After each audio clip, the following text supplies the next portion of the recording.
Hello, everyone, and welcome to a special presentation of TED Excellence. It's TEDsgiving. Yay! And look, I'm wearing a hat. Yay! And I come to you live from the Thanksgiving table on the moon with Dog, Cat, Fox, a Pepperjack, and all of you. Good afternoon, everyone. Hope you're all doing well on this Thanksgiving Day. Hope you're all full of food, yummy and otherwise, good for you and otherwise.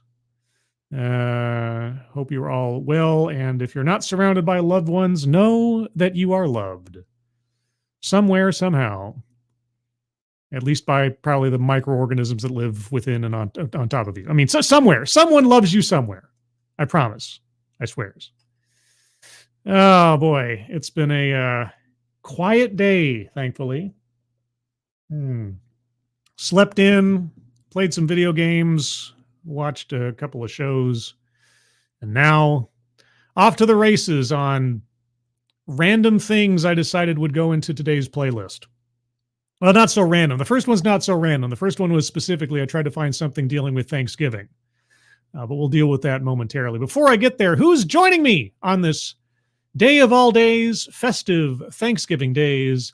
Blakester, happy Thanksgiving. Mike R., happy Thanksgiving. Brittany Holland, happy Thanksgiving. Advocatus Diaboli, happy Thanksgiving. Derek LaRue, thank you so much as always.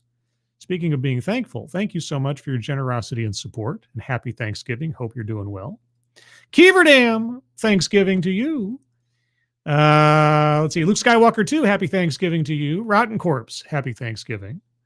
Let's see. Did I already say I did? Who's next? Kiro Soldier, happy Thanksgiving. Miranda Stone, happy Thanksgiving. Mike Savage, Blargsgiving. Cryptic, happy Thanksgiving. Tall Person, happy Thanksgiving. Ercole Di Stefano, happy Thanksgiving. St. Michael, happy Thanksgiving to you. Ian, happy Thanksgiving to you. Who else is here? Anybody else that I'm missing otherwise? Jamie Milquist, happy Thanksgiving. And I think that's everybody I see. If I happen to have missed you, if you're lurking, if you're in the future, happy Thanksgiving to you all. Oh, I got somebody else that just popped in. Hold on. It's got to catch up. StreamYard has to catch up. 1 second. There we go. To ex-bishop, happy Thanksgiving. I've picked out 3 different TEDx's on 3 different subjects. The first one is one of the first ones I found that actually had to do with Thanksgiving. Sort of. Let me read you the title. How to have a rational conversation about climate change at Thanksgiving. Okay, so my first question is, why would you?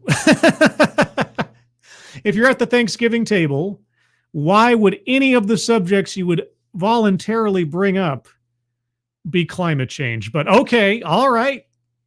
I will stipulate to the idea. How could you have a rational conversation about climate change at the Thanksgiving table? Especially when you have to talk about where did the food come from and by what methods was it raised or grown? I don't know. After that, I'll give you the menu. Here's the menu for today's evening. Today's knowledge of dinner. I don't know. Anyway, round 2 will be 3 secrets of diversity, equity, and inclusion leadership. 3 secrets. I love 3 secrets. We already know there's going to be a list on that one. And lastly, the one that is the mystery prize of this entire deal, and a relatively short TEDx, gaslighting to growth. I don't really know what that one's about. I read the first sentence of the description. Somehow cancel culture can be used for positive personal growth and therapy or something. I don't know. All right, well, we'll find out as we go. But here are the rules of this broadcast. First and foremost, we have a bingo card. The bingo card is bingo card B. B as in boysenberry. Sure, why not? Bingo card B will be used for all 3 TEDx's. I'm going to be circling the card with 3 different colors, one for each TEDx, and we will see out of the 3 which one gets the most bingos. So that is my plan for that. So if you want to follow along, links to the bingo cards are in the description. So get your bingo card B ready. Also, Draco Rincewind, happy Thanksgiving. Vader 35, happy Thanksgiving. Anybody else I missed in the meantime? Shady Grin, happy Thanksgiving to you. Also, before we begin, if you'll direct your attention to the top of the chat box, we have some fundraisers up there for our friends James Colley, Grizella, Maddie, and Angry Illinoisian. Each of them, in their own ways, has recently experienced a personal or family hardship. And it'd be very nice of you if you could donate to one or more of those on this Thanksgiving Day. If you cannot donate, that's perfectly fine. But if you can, share those out on social media. That would be very much appreciated. And thank you ahead of time. Also, Jaeger Pony, happy Thanksgiving. I'll try to get in more happy Thanksgivings as I see people pop in, so I hopefully won't miss too many people, if anybody at all. All right, so our first on the menu, how to have a rational conversation about climate change at Thanksgiving. Let's see if we can learn something, shall we? All right, this one clocks in at just over 14 minutes. So get yourselves ready, get yourselves situated in your easy chairs, have yourselves digesting some good turkey food, and maybe the tryptophan will take us away. Climate change is all about science. We've been talking all about science because it is TEDx MIT, and we all know that the laws of thermodynamics apply to everybody. TEDx MIT. Oh man, this is already beyond my ken.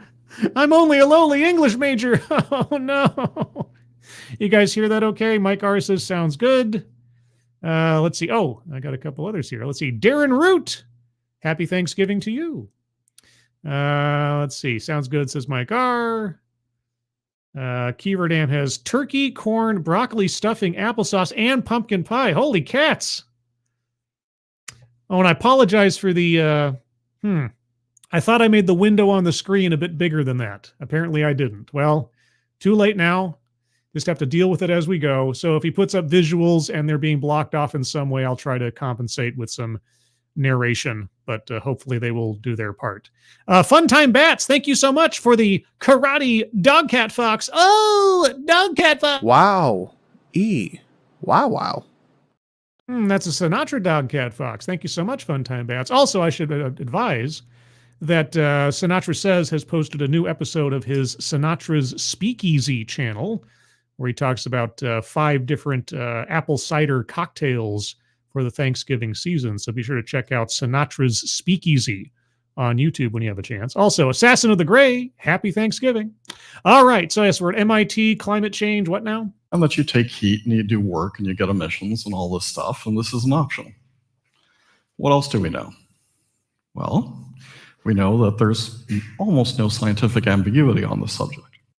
Almost no scientific, so there is scientific ambiguity. Is that being like a little pregnant or something? Okay. So the bottom line on this stuff is 97% of scientists say climate change is real, and it's leading to abrupt, unpredictable, potentially irreversible effects. So obviously something you want to bring up at the Thanksgiving table where everybody's trying to get along and enjoy themselves and relax for a day. Yeah. And as you're looking at this, every day you don't act increases the costs and rises the risks. Oh, what act should I take? I recycle. I don't drive, so I'm not adding to my carbon footprint that way. What else should I do? So we know that, right? Yeah. And if you say so. I mean, I suppose we know that. So as you watch these glaciers melt, these are pictures I took over Greenland. The question is, if the science is so darn clear, why aren't we acting? What do you mean, why aren't we acting? What constitutes acting? If the consequences are so serious, why aren't we doing something about it? What aren't we doing about it? I mean, there was this great little speech, a sobering speech that was given by, what was his name now? Constantine. Somebody in the chat's going to get it before I can remember it. Anyway, he gave a speech in front of, I think it was Oxford, about a year or two ago now, where he was trying to educate them on the realities of climate change and reducing carbon footprints and this, that, and the other. And really what it comes down to is there's no way to sort of stop it at this point, unless you're going to make China and India and several other developing countries or industrial countries just suddenly cease all production of all the goods and all their economy. So I'm not quite sure what our speaker, Konstantin Kisin, yes, thank you, Advocatus in the chat. So anyway, what do you mean by what we need to do? Why aren't we doing something about it? And I'm here to tell you, it's all due to Thanksgiving. Okay, I didn't see that one coming. I mean, I knew it was about Thanksgiving. I didn't know how it was going to work into the presentation. Angelverse, happy Thanksgiving, and thank you so much for the winky smiley face. Winky, winky. Thank you so much. Roan Harushin, happy Thanksgiving. Hope you're doing well. And Adabisi, happy Thanksgiving to you. And I'll try to get more as I see people come in. Thank you. So when you think about Thanksgiving, you think about these complicated conversations at the table. No, I think about eating. I don't think of the Thanksgiving table as a soapbox personally, but maybe that's just me. And there's somebody there who's a Democrat, and there's somebody there's a Republican. Not really. Somebody's from the North, and somebody's from the South, and somebody thinks climate change is real, and somebody thinks it's not. And you don't want to fight. So don't. So how do you have a rational conversation around the Thanksgiving table? You don't. Just don't. On a complicated, technical, scientific subject that people disagree on. Don't. Well, let me give you a little bit of advice. Don't. I'm going back to that fake trailer from the Grindhouse movie. Remember, don't. If you're thinking of having this conversation at the Thanksgiving table, don't. Right? That's the best advice.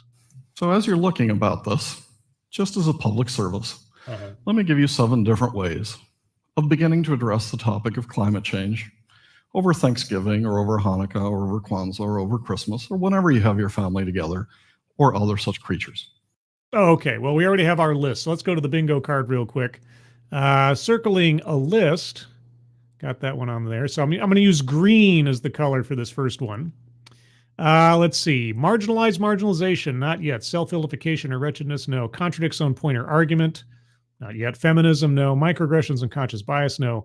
Privilege, no. Benevolent condescension, I'm going to give it a bit, but I'm almost feel comfortable saying so. Weightless example, don't know yet. Plays victim, no. Collectivizes his own demographic, we'll see. Economic disparity, we'll see. Argumentative non sequitur, I don't know. Attempt to coin new buzzword or buzz phrase.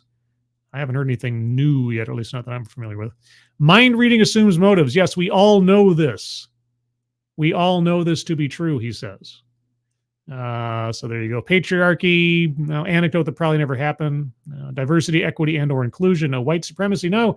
Childhood or family anecdote. Well, simply mentioning Thanksgiving, no, he has to give an anecdote about his childhood and or family, so we'll see. Systemic or institutional, maybe. We'll wait and see. Leaves out vital context. Sales pitch for product or service, and lastly, word salad. So the only ones I'm sure about so far are a list and mind reading assumes motives, and I've also circled free space. So those are the 3 on the board so far. If you notice anything in the meantime, hold on to it. We'll get to reviewing the card again at the end of this talk. So instead of saying, what do you think about climate change? Start with a sentence like, hey, the weather has never been weirder. And that. Hey, the weather has never been weirder. Okay. Hey, the weather has never been weirder. Hey. And that will get everybody at the table talking. It will? Okay. Right? And it'll open up a conversation in a non-confrontational way. And once you have their attention on that, then you can say, oh yeah, and by the way, a whole bunch of people are dying from this stuff because these heat waves are actually killing people. Oh, wow, great. Pass the potatoes. And if you happen to be in the Midwest, you can say, what we saw last year doesn't quite look as we saw it this year. There seems to be just a touch of flooding here. Oh my gosh. And you don't have to have complicated equations about water flow or dumping from this, that, or the other. You start with a very simple sentence, which everybody's going to agree with. Proposition number 2. Okay, well, wait.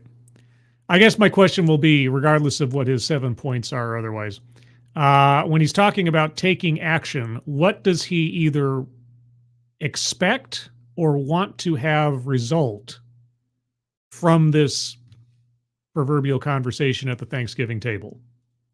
Like, what is this supposed to lead to?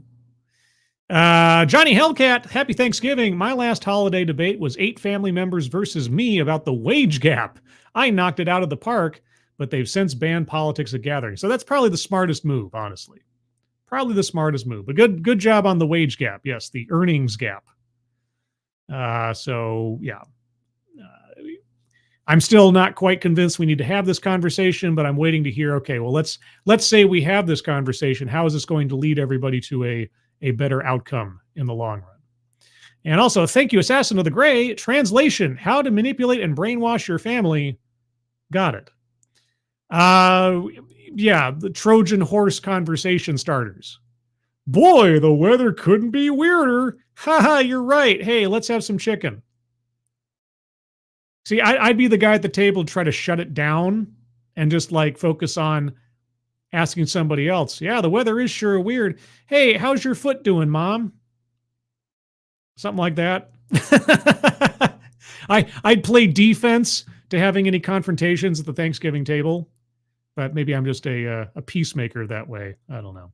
Thank you so much, Assassin. And also, happy Thanksgiving, Resolute Germ. All right. The ever popular potty training conversation at Thanksgiving. What?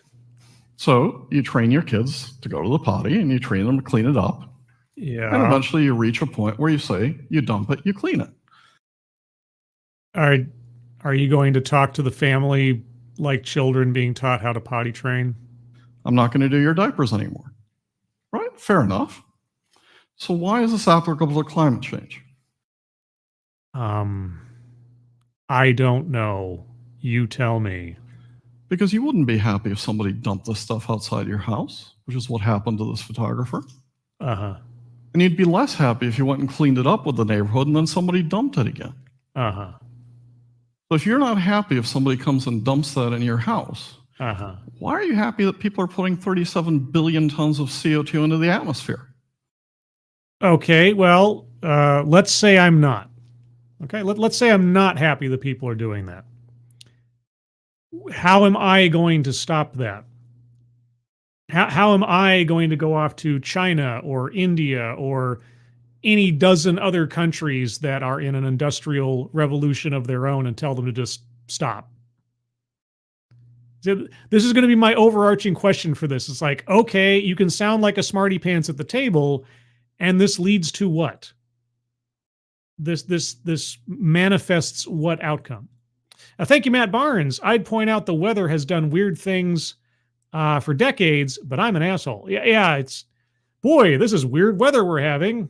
Yeah, remember that like sudden storm that happened over that one place that one time that came out of nowhere and then disappeared? Flash flooding, frogs raining down.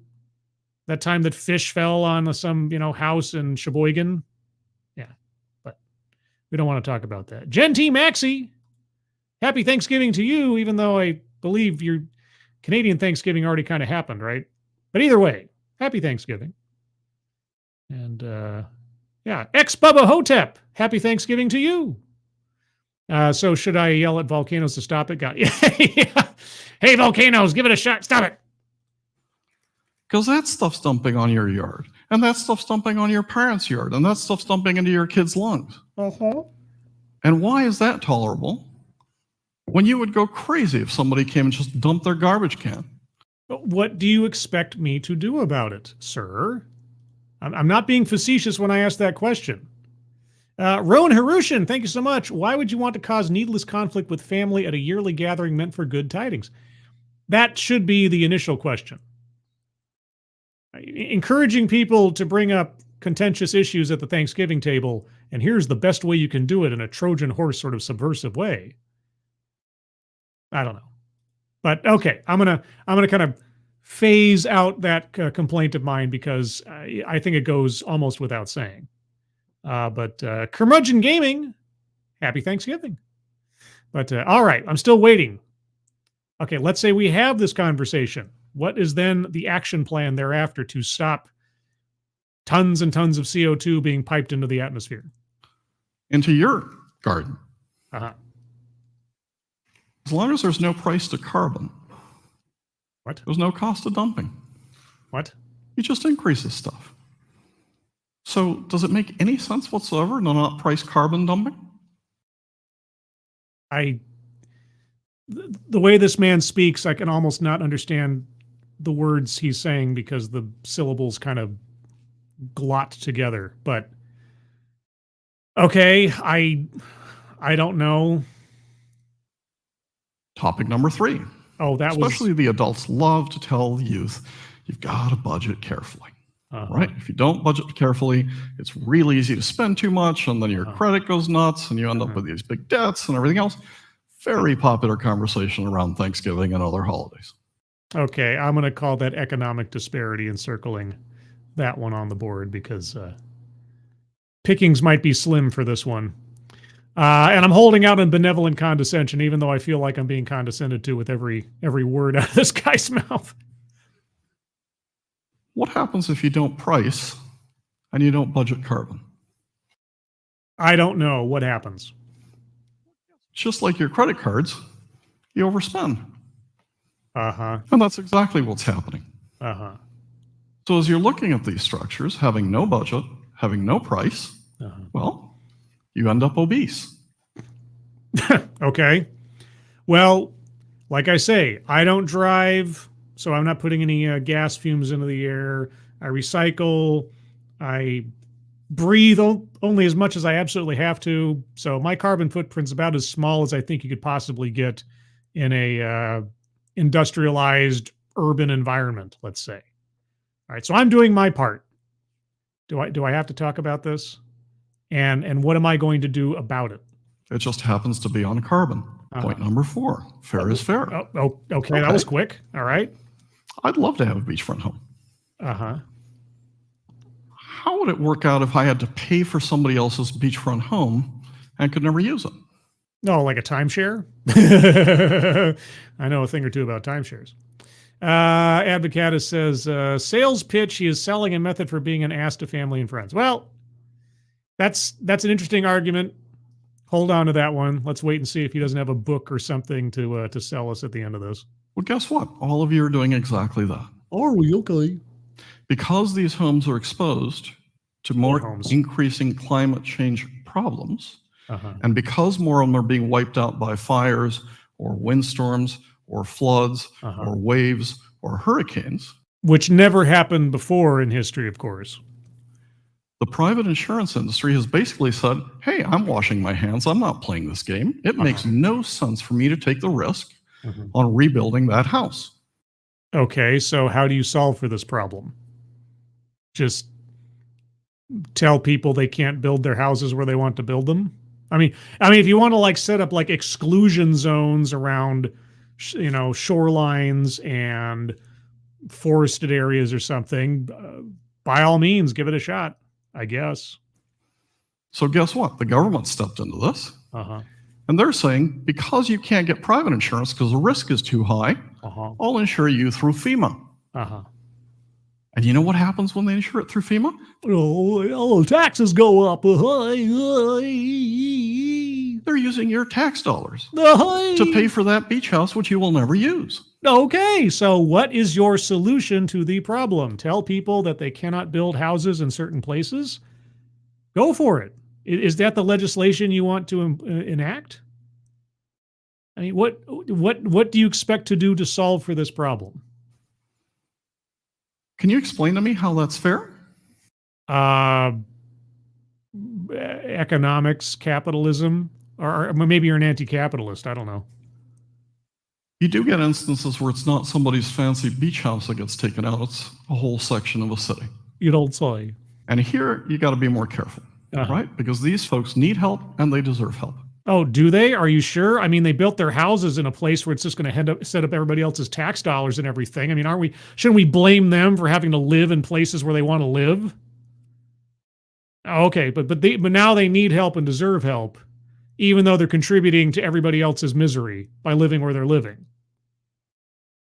Which is it?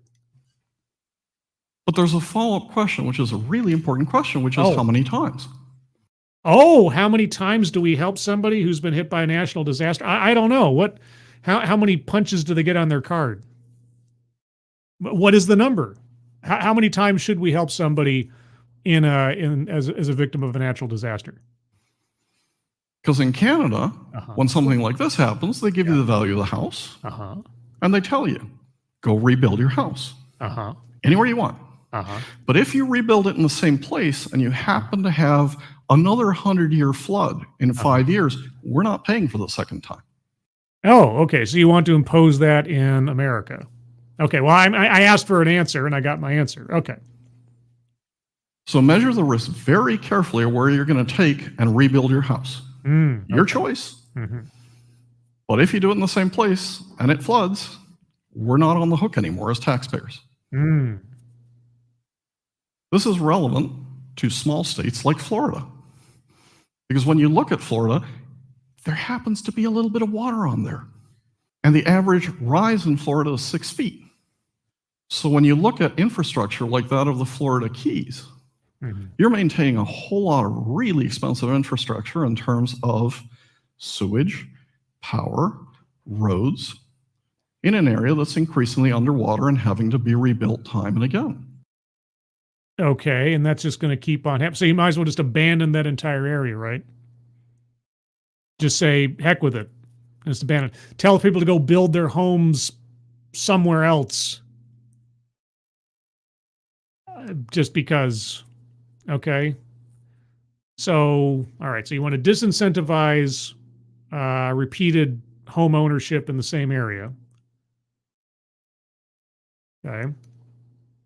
Is that for those of you in the audience who are Canadian?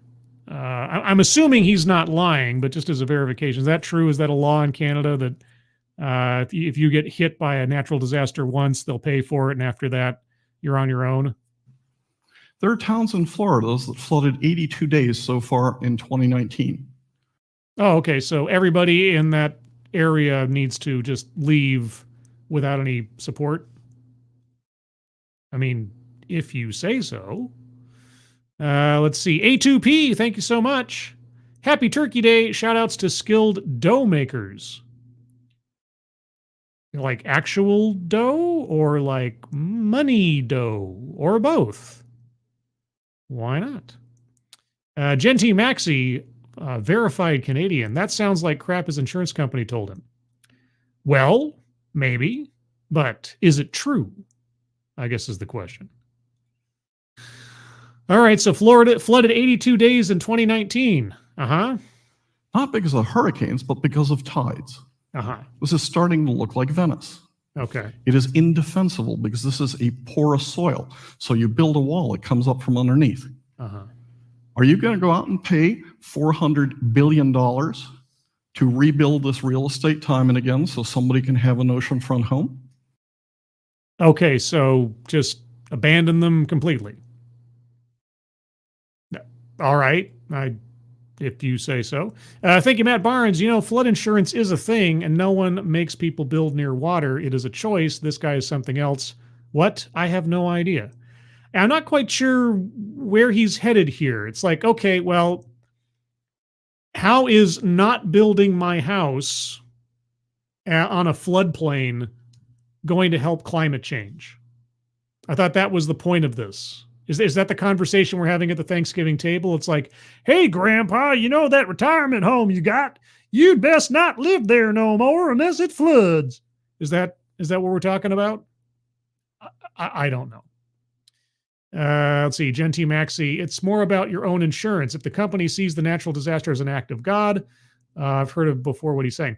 Yeah, I've thankfully, fingers crossed, knock formica, I've never had to deal with a natural disaster like destroying my home or anything. So My knowledge of the insurance industry in that regard is fairly slim.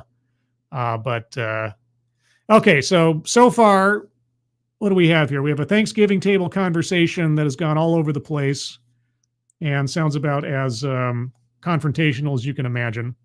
So somehow we're going to stop fossil fuels from being put into the atmosphere by having a Thanksgiving conversation.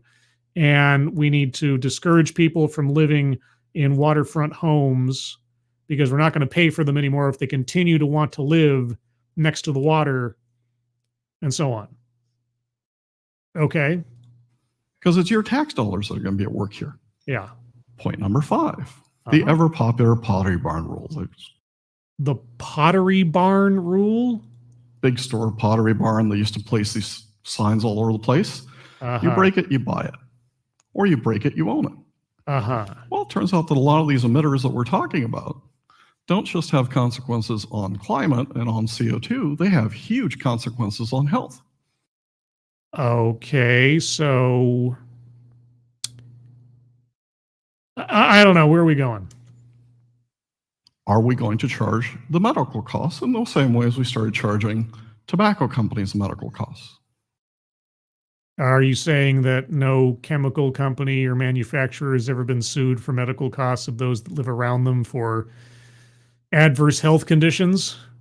In the same way as vaping companies are now being held accountable. Held accountable. Okay.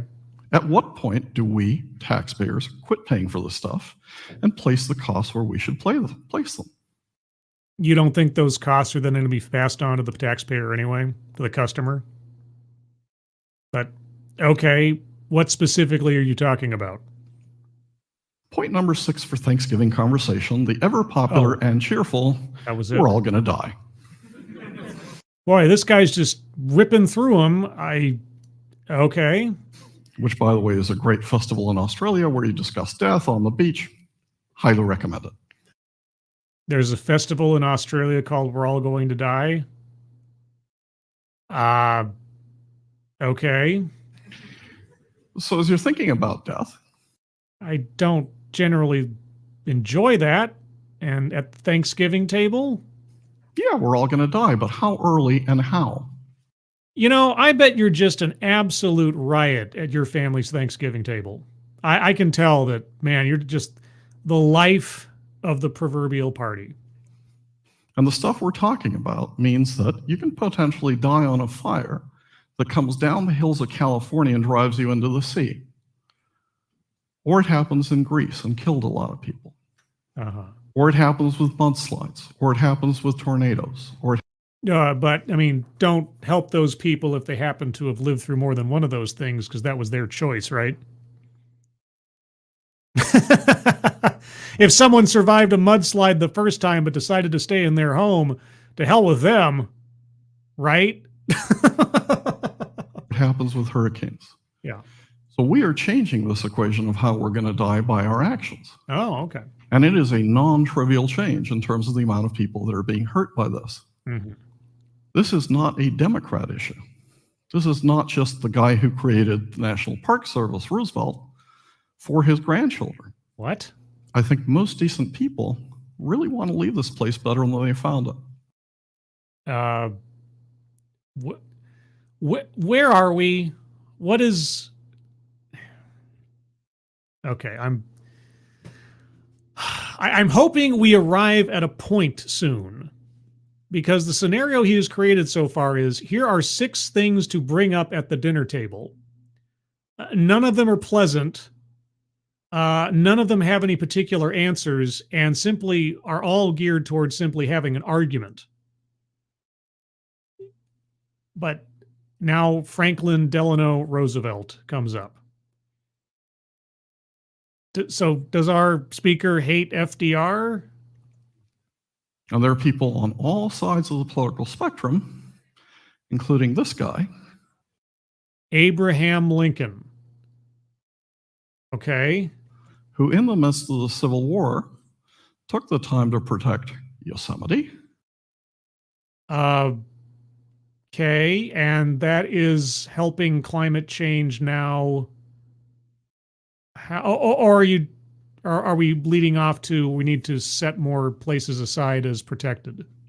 And the sequoia groves and a whole series of other things, because this stuff was so important to him. Uh-huh. And we have to support those political leaders on all sides of the spectrum who are willing to do something serious about climate change. What do you call serious about climate change? That's what I'm waiting. Like, okay, so far we've had disincentivized people from living in places that may or may not have multiple natural disasters over the course of time. Other than that, I haven't heard any active solutions to the problem. So tax and or insurance disincentives for homeowners and conservation of natural lands. Is that it? Number 7. Oh, okay. On to number 7. Sure. Environmentalists have a lock on what we should do. Is this what I'm supposed to be saying at the dinner table? Well, some of them are very sensible. Like? But others think, let's just move into a drafty cabin in the woods, unheated, and wear scratchy socks and underwear. I'm sure there are those that do say that. Those are some funky looking socks. Did the Mutant Ninja Turtles move into a cabin somewhere? The heck are those? Holy cats! Alan Thyler, thank you so much. It's very generous with the Samurai #1 Dog Cat Fox. Oh, Dog Cat Fox! Wowee! Wow! Wow! That's a drunken uncle, Dog Cat Fox. Thank you so much, Alan. And thank you, Assassin of the Gray. Holy cow. Circle Lion Bastich. It was President Theodore Roosevelt that created the national park system, not FDR. Ooh, he got his Roosevelts wrong. He got his Roosevelts wrong.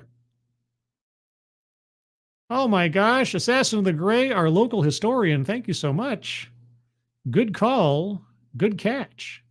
And also Matt Barnes, thank you so much again. Would shut up old fool be poor etiquette as I'm trying to have a nice meal, asking for a friend? He's not really making a good argument for interrupting the dinner table with this stuff in any way, shape, or form. I'm not quite sure where we're supposed to be headed with it. Also, happy Thanksgiving to Zed the Snarky, and happy Thanksgiving to Bridget. And also, Shiro Amada. Happy Thanksgiving. Okay, we're almost, now we're a quarter of the way out. Okay, so some environmentalists suggest living out in the woods in a cabin with weird socks. That is not a good proposition for a Thanksgiving table. None of this is a good proposition for the Thanksgiving table. You haven't even, you've completely abandoned the idea of turning this into some kind of rational conversation because it's a my way or the highway philosophy on every subject you've come up with so far. There's no quarter. There's no room for discussion. It's just anybody who thinks otherwise is dumb and stupid. But at the same time, you're not offering any solutions for the problems that I would conceivably be bringing up at the Thanksgiving table. So if anybody at the Thanksgiving table said, all right, let's say I agree with you, what are you going to do about it? What would my answer be? Because most people at Thanksgiving would say, nope, I want to sit and watch the football game or Netflix after exactly. Thanksgiving. Yes. So, yes, there is an element of conservation. We do have to conserve. How? To even in any meaningful way address any of the problems you've listed, what would you recommend the average Thanksgiving family do after this conversation? But point number 7 is Matt Damon actually turned out to be right. Wait, Matt Damon. Point number 7. I thought we just hit point number 7. Wait, hold on. Wait. Point number 7 was some environmentalists suggest. You have point number 7 twice. Okay, in all your time at MIT or whatever else, did you forget how to count? What the hell? Matt Damon. What? Okay.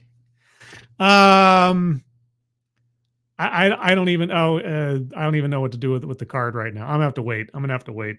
My brain is all over the place. We really are going to have to apply a lot of science to this. Uh-huh. And that's why it's so important to support the folks who are not just studying the problem, but the folks who are actually trying to do something about this problem. Would you like to name some of the people that are doing something, or at least articulate what actions are being taken to, quote unquote, do something about it? Folks who are trying to get the price of alternatives down quickly. The price of alternatives down. Okay. Do you want to talk about the complications of, quote unquote, alternatives? You want to talk about wind power and the amount of materials and energy and fossil fuels needed to make the turbines in the first place? And what happens when the turbines break? What do you do with the leftovers of a broken wind turbine? You want to talk about the lifespan of solar cells and also what it takes to create them, and also how useful they are when the sun's not up, and on and on and on. You want to bring the price down on things that are still going to require a whole lot of fossil fuels and traditional energy sources to create or maintain. I don't know, dude. Is that a conversation you'd like to have at the Thanksgiving table? And thank you, Mr. Tickletrunk. Happy Turkey Day to you Americans out there. Well, thank you, Mr. Tickletrunk, and happy Thanksgiving to you, wherever you are. Presumably in Muppet Land, right? Something like that. Okay, price history of silicon PV cells. Yeah, photovoltaic. Uh-huh. To the point where they cross coal, where they cross oil, where they cross gas, and where it becomes economically feasible to substitute this stuff on a large scale through distributed grids, through a whole series of other things. Well, we've had solar cells and solar panels for a long time now. Why haven't they crossed oil? Why haven't they crossed gas and onward and onward? What's holding it back? This is where we have to focus. Okay, so what is that going to do to cut down, just as one example, on China's carbon emissions? What is that going to do to cut down on China's carbon emissions? Do tell. And as you're thinking about this, it's really important for a whole series of people, including folks in Congress, to understand that the laws they pass are human laws. Oh, unlike most of the laws that they pass, which are toaster laws, I guess. And human laws are different across societies, across political parties, across congressional periods. People can choose to obey or disobey those laws. Yes. Okay. So what laws passed in the United States will stop China's carbon expenditure? Do tell. Those laws can change. But the laws we're talking about are physical laws. Everything and everywhere obeys. What? Belief has absolutely nothing to do with it, and these laws are immutable. Okay, so in the laws of thermodynamics, what does that have to do with the price of tea in China when it comes to American politics? You know, I mean, I was warned when I was 5 or 6, I remember, in elementary school, that if we didn't change our ways, acid rain would be falling from the sky every day, and a hole in the ozone layer would be melting everybody's skin off within 20 years. And hasn't happened. So I don't know. I don't know. Do you have a solution that Joe Average could participate in, instead of trying to move the gears of American government? And what does that have to do with carbon emissions in China or India or Africa or a dozen other major areas in this world that don't really care so long as they're making money? And that is a completely different legal system. Yeah. The sea level is already up 6.5 inches since this Thanksgiving in 1940. Really? I thought we were supposed to be flooded by now. I heard that the sea levels are supposed to rise like up to my chin by now from, let's say, 1985 to 2005. 6.5 inches in 1940. Oh, okay. That's just the appetizer. Oh, okay. As sea levels go up, this is what a 5-meter elevation or 10-meter elevation in sea level does to Florida. 5-meter elevation. Yeah, sure, if 5 meters go up, but you just said it was 4.6 inches. Did I misread that? Since 1940, let's just go back a second. Sea level up 6.5 inches. 6.5 inches in 80 years. And you're talking about a 5-meter rise in Florida. Okay, well, I'm not a math wizard, but I think that's going to take a long time, if I'm not mistaken. Florida. Normal days. Second law of thermodynamics is nothing to screw around with. Uh-huh. Once you break the equilibrium and you begin to cause entropy, it becomes irreversible. Entropy is constant in all things. All things fade out, all things die. Is the Earth going to change over time? Yes. What do you recommend anyone do about it? This is not a law you can repeal. It's on the other part of legal structures. Entropy turns out to be really bad juju. You don't say. Yeah. Death, destruction, decay. Not the best fun in the world, is it? Can you pass the potatoes, please? So as you're thinking about inducing entropy, what? To requote again, Professor Broker, who was quoted in the beginning of this. What?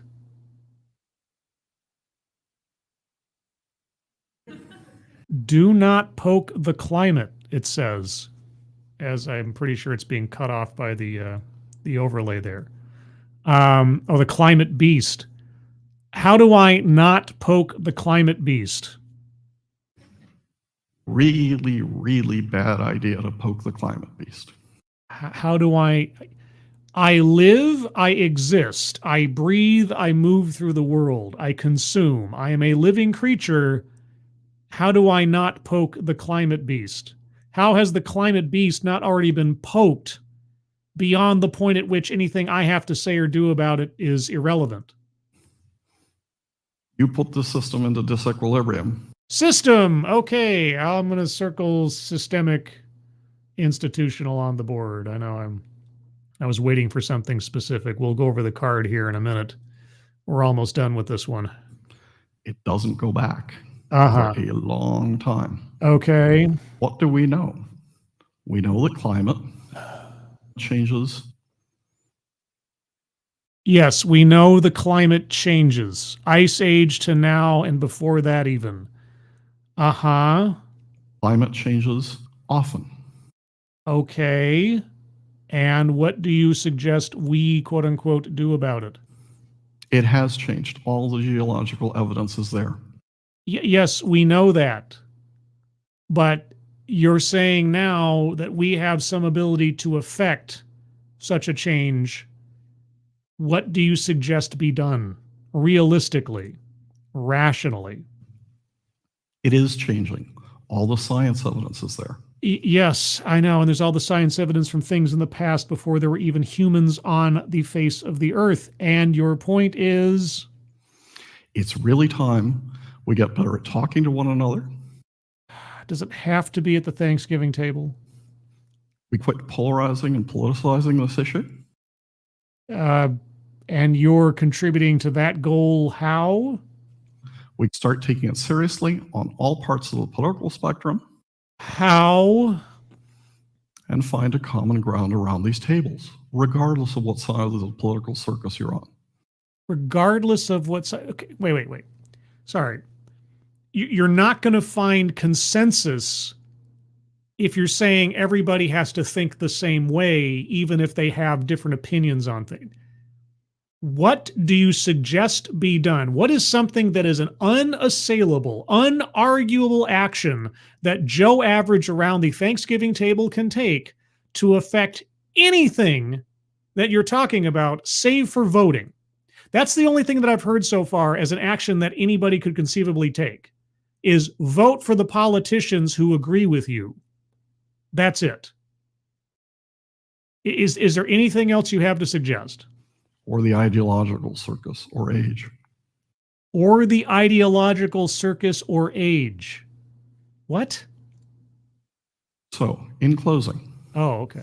help me find and spread more common talking points. I gave you 7. No, you gave us 8. You counted 7 twice because you can't count. So how good's your climate science? Let's come up with more. Let's come up with ways of discussing climate change in ways that don't immediately polarize a conversation as we start doing this. Okay, how about idea number 1? Not at the Thanksgiving table. If you want to polarize people real quick, you can try to bring up divisive issues at a place and a time that is meant for togetherness and family and mutual love, respect, and comfort. How about that? I know, crazy. And let's start building an overwhelming consensus that we have to act. What actions are you suggesting? So Daniela Roos and I have been talking about this, and we'd love to issue a small challenge. Oh, okay. How about we put out $1 billion prize for lowering the temperature of the planet by 1 degree centigrade? $1 billion prize for lowering the global temperature by 1 degree centigrade. Okay, well, I'm not a climate scientist. I am not an expert in thermodynamics. I think that would take an effort on any one group's part beyond the ken of human beings. And even then, could you prove that it was as the result of one person or one group's actions that such a thing took place? But okay. Sure, why not? Because if you go out there and you say, well, I made solar panels more efficient, or I did this, or I did that, you know what? It's not bending the curve. It's not, it's also not flattening the curve. Okay, well, it's like, I revolutionized solar panels, and now they're, 50% more efficient, and they can work even in the dark. That's not enough. No prize for you. And the bottom line on this is either we lower this temperature or we're toast. And it's time to get to work on some real results. How? And building a consensus around those results. Thank you very much. Doing what? Okay. Jesus. Doing what? How? I was waiting the entire time. All right, fine. If I believe you, if I stipulate to this, what are you suggesting be done? Specifically, aside from voting. I mean, that is a thing. I mean, if that's all you do, but then what are the politicians going to be advocating for that you think should happen? Anyway, going back to the card real quick. Marginalization. Not that I can think of. Self-vilification or wretchedness. No. Contradicts own point or argument. I'm going to call 7 twice as contradicting his own point. I know it's cheap, but what can I say? I'm a frugal guy on Thanksgiving. Feminism, no. Microaggressions, unconscious bias, not that I can tell. Privilege.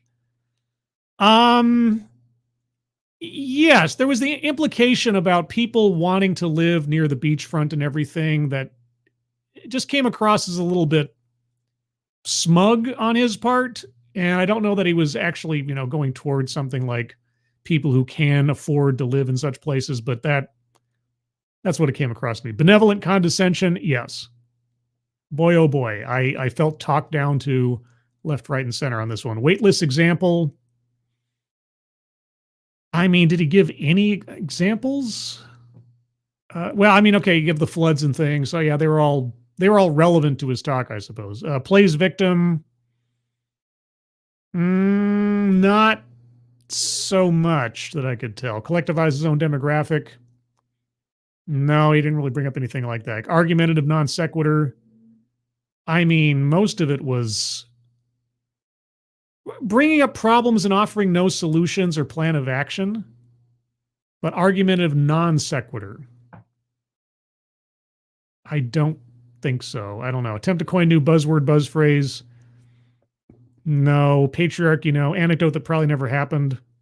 The FDR thing, as Advocat has pointed out. It wasn't FDR that started the national parks. It was Teddy Roosevelt. So there you go. I'll call that for the lack of a square that says like incorrect information or something. Diversity, equity, inclusion, no. White supremacy, no. I didn't bring up any race stuff. Childhood or family anecdote, surprisingly enough, no. Leaves out vital context. Yes. What do you mean by take action? What do you expect to have happen as a result of this Thanksgiving conversation? What? I don't know. Sales pitch for product or service. Well, I mean, alternative energy, wind, solar, and so on, if nothing else. And then lastly, word salad. I don't know that there was a point at which I ever felt like he was just saying things for the sake of saying them. So I don't know that word salad applies, but I am open to arguments elsewise. So if you have arguments for squares yet to be circled, put them in the chat now, and it helps if you tag me in your comment. If I've missed your comment already, just please repost it. Matt Barnes, thank you so much again. He brought that old hippie energy that would get him thrown in the dooryard. In the dooryard? Painful. I'll say, schoolyard or something. But yes, it was a whole bunch of stuff without a whole lot of substance. Avcast Diabli, all jokes aside, he was pitching a method and way for starting a conversation as awkward as it may be. I think that qualifies. For what? Did I miss what this is? What square is that supposed to qualify it for? Oh, as a sales pitch. My apologies. Well, I already circled it for sales pitch for alternative energy, so yeah. Let's see. Assassin the Gray. I want a Whiskey Tango Foxtrot. There really wasn't anything like that in here. Stuff I didn't agree with or stuff that didn't make any sense or that he didn't clarify, but I didn't really have a WTF moment on this one. But don't worry, we have 2 more to go. We have 2 more TEDx's to go, so who knows? We might get one. Let's see, Advocatus. And even if he did not play victim in the traditional sense, his talk screamed of victimhood. I'm going to need a specific example. I can't just sort of, conjure that out of nothing. I need something from the talk. Luke Skywalker 2. All examples about massive flooding are weightless because according to his own talk, the water level is raised by 0.7 inches per year, assuming it never went down. That is pretty true. Yeah, all the flooding and everything. It's like this made. Okay. All right. I will give you that one. Especially since he went like, this is 5 meters and this, that, and the other. And it's like, well, but it's only gone up 6 inches since 1940. So, yeah. Anyway, with that, if you can believe it. Ooh, that's a bingo. Right? Yeah! There's our first bingo. I don't know if we'll have any more on this one, but we'll keep going here. Any other arguments for squares to be circled? Let's see. And happy Thanksgiving to Thrashy. Happy Thanksgiving. Yes, there are 3 TEDx's we're doing today, guys. This is a TEDx special extravaganza. This is just number 1. We're using the same bingo card B for all 3, and I'm going to use different colored circles for each talk to see which one gets the most bingos. So this is the first one. This is how to have a rational conversation about climate change at the Thanksgiving table. The next one's going to be 3 secrets to diversity, equity, and inclusion leadership. So get ready for that one. Any other arguments for squares to be circled on this one? Let's see. Assassin of the Gray, Scribe Light. This is how Marxists want to ruin American culture by destroying our traditions with their talking points at family gatherings. But it's certainly not good advice for having a pleasant Thanksgiving get-together. And again, I'm not quite sure what he hoped to get out of this from the Thanksgiving table. But I suppose we'll see. Any others, guys? I'm going to be moving on here in a minute if I don't see any other arguments. Matt Barnes, Scribelight, dooryard is the parking area at the end of the driveway, at least in my neck. Oh, that is a word I was not familiar with. So there you go. Must be some kind of local colloquialism or something. Oh, Adabisi, teaching how to start a fight in the family is a micro. You know what? I I like that. I like that quite a bit. Okay, yeah, all right, I'll give you that one. Especially since it's up in the corner and doesn't really affect anything as far as the bingos are concerned right now. So I'll give you that one. I like that. All right, yeah, microaggressions, unconscious bias. Yeah, teaching to be microaggressive. Yeah. All right. Let's see. Oh, I missed something here. Gen T Max says word salad. He had several. Well, I don't know. I didn't feel like I had a moment where he was just saying words for words. I mean, it was all fluff and it didn't go anywhere, but it was all relevant more or less to his presentation. But, well, let me think for a second. I mean, he did jump from point to point without a whole lot of extra information. I don't know. Let's see. Genty Maxi. Also, if he's from Canada, then he already had his Thanksgiving. November for us is about Remembrance Day. I believe he was talking about America. Pretty sure. I don't know where he is from specifically, but he was giving a talk at MIT. So at least in presumably Massachusetts. Okay. Let's see. Zed the Snarky. What he hoped to get out of this at the table was what these morons always want, attention on themselves. Yeah, he really wasn't giving advice on how to have a rational conversation. He was giving bullet points as ammunition towards being right. You know, if he'd actually given advice like, if you bring up this conversation, you may hear someone say something to the effect of this as a response. And this is what I would suggest you say in case you want to inform them or have a good comeback, something like that. If you wanted to give tips on actually how to have, if you're going to have this kind of quote unquote conversation, i.e. debate at the Thanksgiving table, you might as well give advice on how you're going to bring somebody over to your side. Nothing in this was a bring someone over to your side argument or advice, as far as I can tell. But Atticus Diaboli, we're all going to die, his point, thus we are all victims.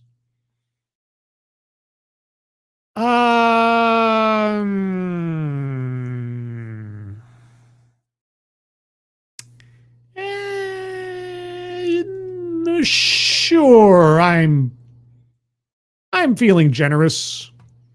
Sure, why not? And with that, I think I will call it. So that's bingo card. That's TEDx number 1. I'm going to change the bingo color for the next talk to blue.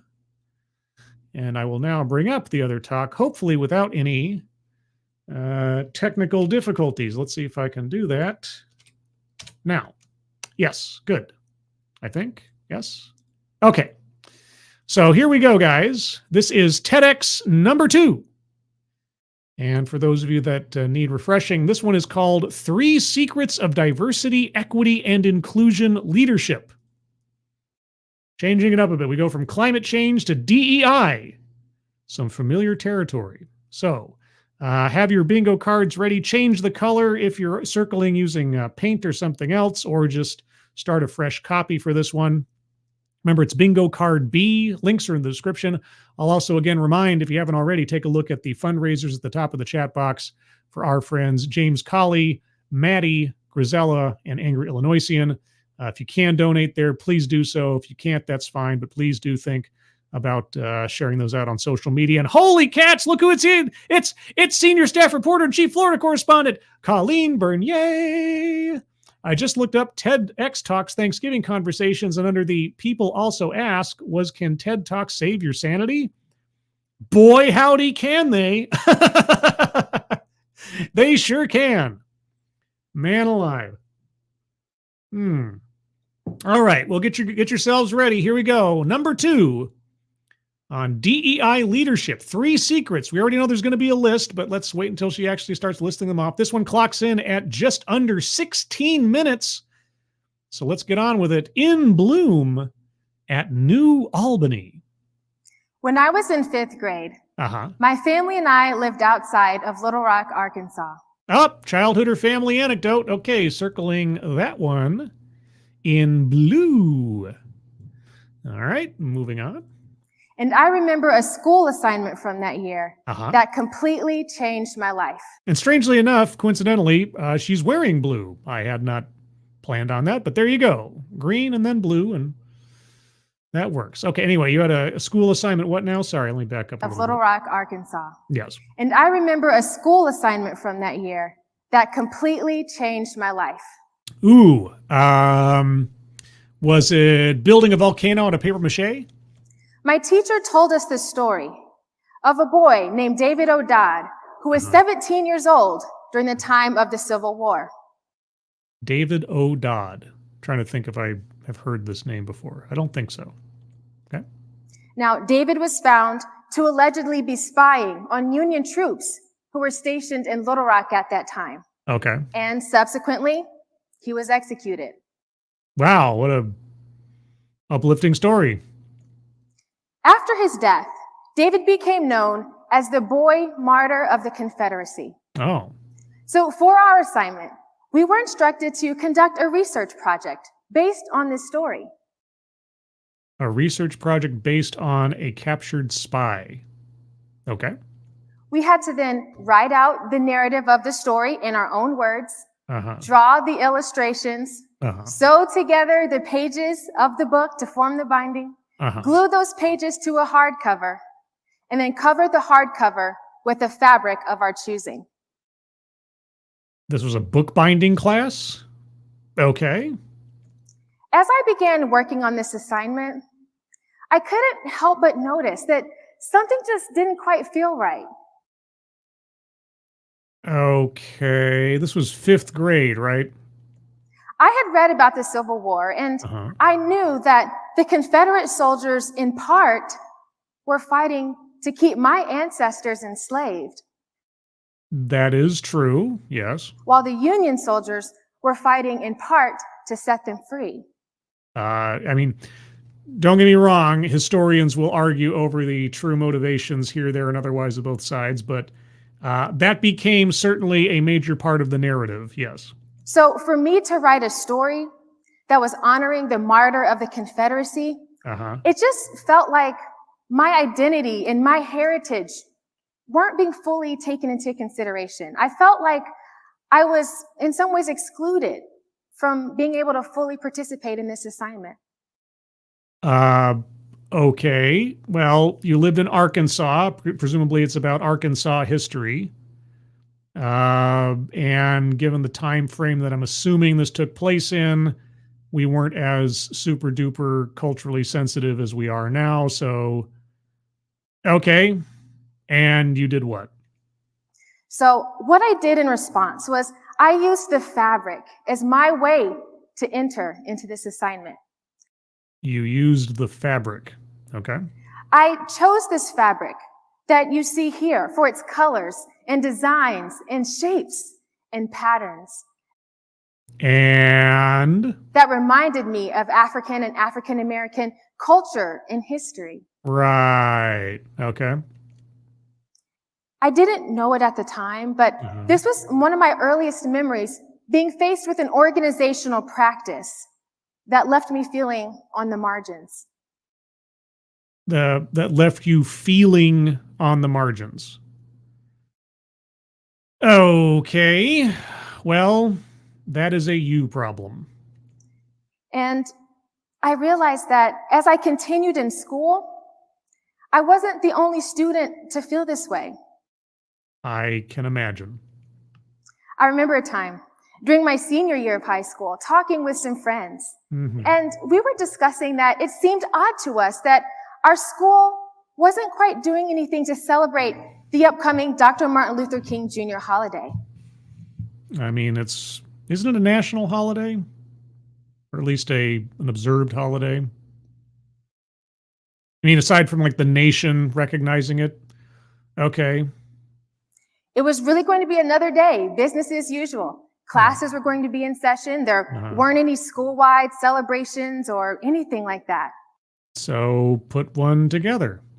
So my friend Jamie and I, we decided to take matters into our own hands a little bit, and we talked with our school administrator to see what we could do. And we decided that together we would plan our high school's first ever Black History Month school-wide assembly. And that's exactly what we did. All right. So you decided to do something, the school went along with it, and okay.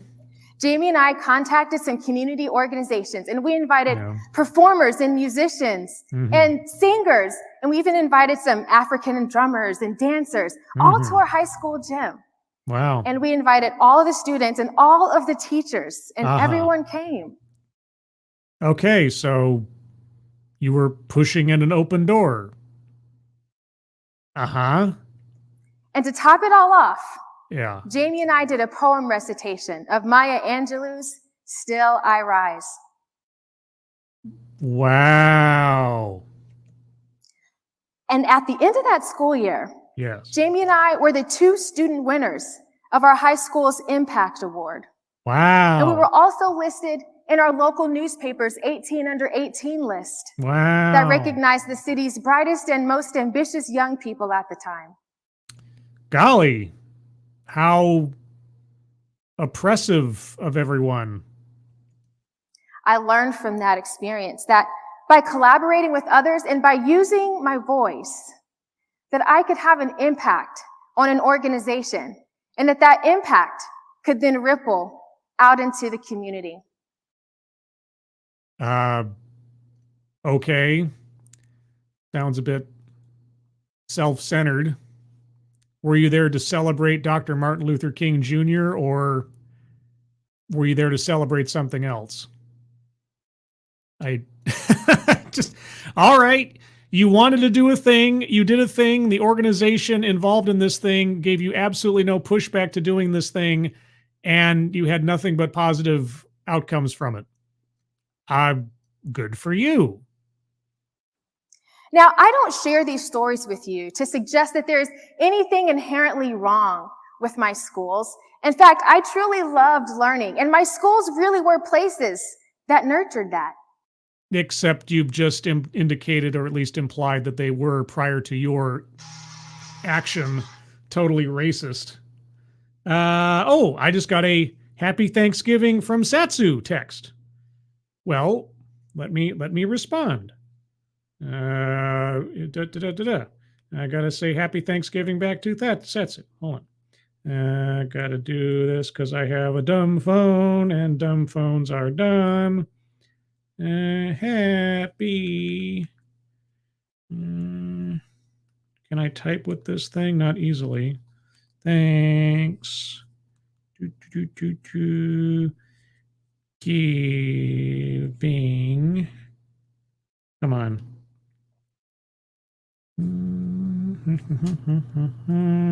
Giving. And then an exclamation point. And if he doesn't already know I'm live, well, live I'll say, Happy Thanksgiving, Satsu, and Squishy, and Aaliyah, my niece Aaliyah. All right, so, I'm not saying my schools were bad or something, just for not appreciating me or my feelings, or, catering to my particular needs and desires on the basis of race, but anyway. But in this era that we're in society, many organizations, not just schools, but also colleges and universities, businesses and nonprofits, and even communities as a whole. Because colleges and universities aren't schools? What? Okay. Continue to grapple with these questions. These questions of how to celebrate Dr. Martin Luther King's birthday? Around race. Oh. And around diversity, equity, and inclusion. Oh, diversity, equity, and inclusion, circling that on the board. I figured it was coming at some point, but there you go. So, your school project at fifth grade and Dr. Martin Luther King's birthday that you turned into Black History Month instead, that's about diversity, equity, and inclusion in businesses and so on. That's the same thing. Those are the same things. That's DEI. That's what DEI does. Are you sure about that? As a chief diversity officer and Oh. as someone who has conducted my own research on diversity, equity, and inclusion, I'm sure you have. I've had a chance to talk with people from all walks of life about these very issues and questions. Okay. Whether it be a parent who asks me how they should talk with their 3-year-old about race. How should they talk to their 3-year-old about race? Oh, is this because children start noticing difference at 3 and 4 years old? And obviously noticing difference in things is the same as putting a value on differences. How should you talk to a 3-year-old about race? I'd love to know her advice. What words, what vocabulary should I use to talk to a 3-year-old about race? How does that conversation go? Or whether it be a police officer who asks me how they can be a part of the solution. Does that happen often? Police officers just come up to you and ask, how can I be a part of this solution? Perhaps the top question that I get from people is this. How can I advance diversity, equity, and inclusion in my organization and community? Practice racial discrimination. That's really the best and most effective way to do it. Practice racial discrimination. Value some people over others in opportunities and promotions. That is literally the answer to that question. And my response to that is through diversity, equity, and inclusion, or DEI, leadership. Okay, well, first and foremost, it's really kind of bad to try to answer a question by using the words in the question as the answer, sort of like defining a word by using the word in the definition. But yes, DEI leadership is advocating for and imposing racial discrimination and or gender discrimination in most of your hiring and recruitment and promotion practices. That is, if you want to get the kind of outcome that DEI seeks to achieve, there you go. Thank you, Chicago Mike. Scribe, join the Borg. Get a smartphone. 9. I say 9. I am going to slow walk my adaptation, or adoption, I should say, of the most technological things for as long as I have to. It's bad enough that I find myself losing hours on end each day with things like Twitter and social media. If I had it on me everywhere I went, I've seen what happens to you people, you phone drones walking around with your faces buried in your phone while you're walking down the street and almost bumping into everything. I'm not going to join. I resist. I am a rebel. Darth Vader's not going to get me. There you go. All right. Well, give me some pointers on DEI leadership. Now let's break that down just a little bit, shall we? Okay, shall we? We all know that leadership is very important to organizations. It all depends on the organization and how much nepotism is involved.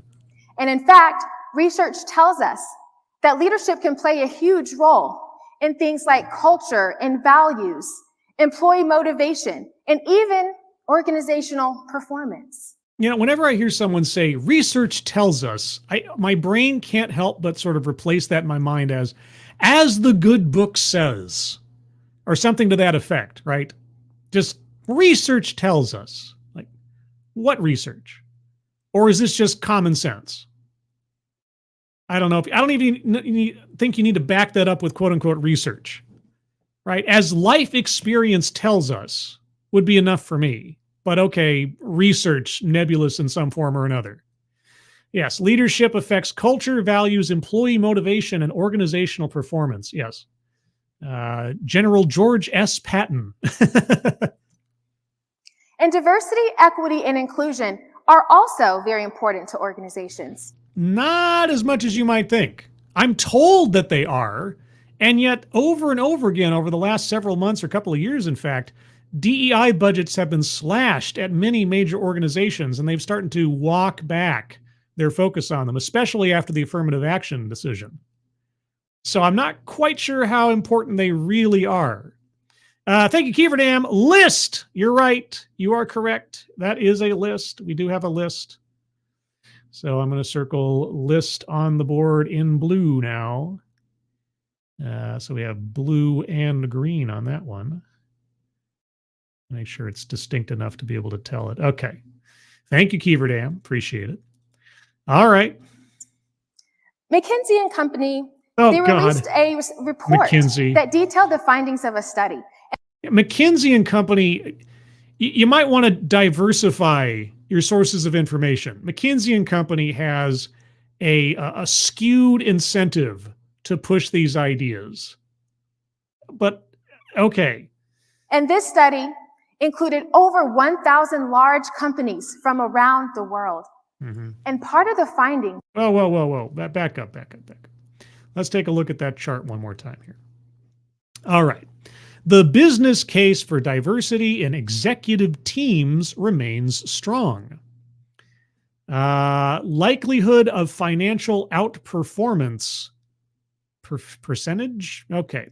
By gender diversity, why diversity matters. In 2014, 15%. Okay. Delivering through diversity. I don't know what that means. Diversity wins. By ethnic diversity, why diversity matters. Delivering through diversity, diversity wins. I don't know what any of that is supposed to mean. Okay, so basically, if I'm reading this correctly, and I know that I'm not, but the overall implication is the more women you have, the more money you make, and the more not white people you have, the more money you make. So there is a direct correlation and causation between the makeup of your workforce and the overall outcomes and profits for the company. You can draw that line without any hesitation. Okay, so really the answer is just hire people that look like this and more money goes up. So I was right when I said DEI leadership is just practicing racial and gender discrimination in your hiring practices. Correct? From around the world. And part of the findings show us that for companies who ranked in the top tier for diversity in terms of gender and ethnicity, these companies also had above average profitability. Okay, so again, just the aesthetics of the executive teams equals more profits. Right? You haven't said anything about merit. You haven't said anything about education. You haven't said anything about skills or anything else. Just gender and ethnicity. Got it. Especially when this diversity was in their executive teams. Right. So putting these together, we get the idea of DEI leadership.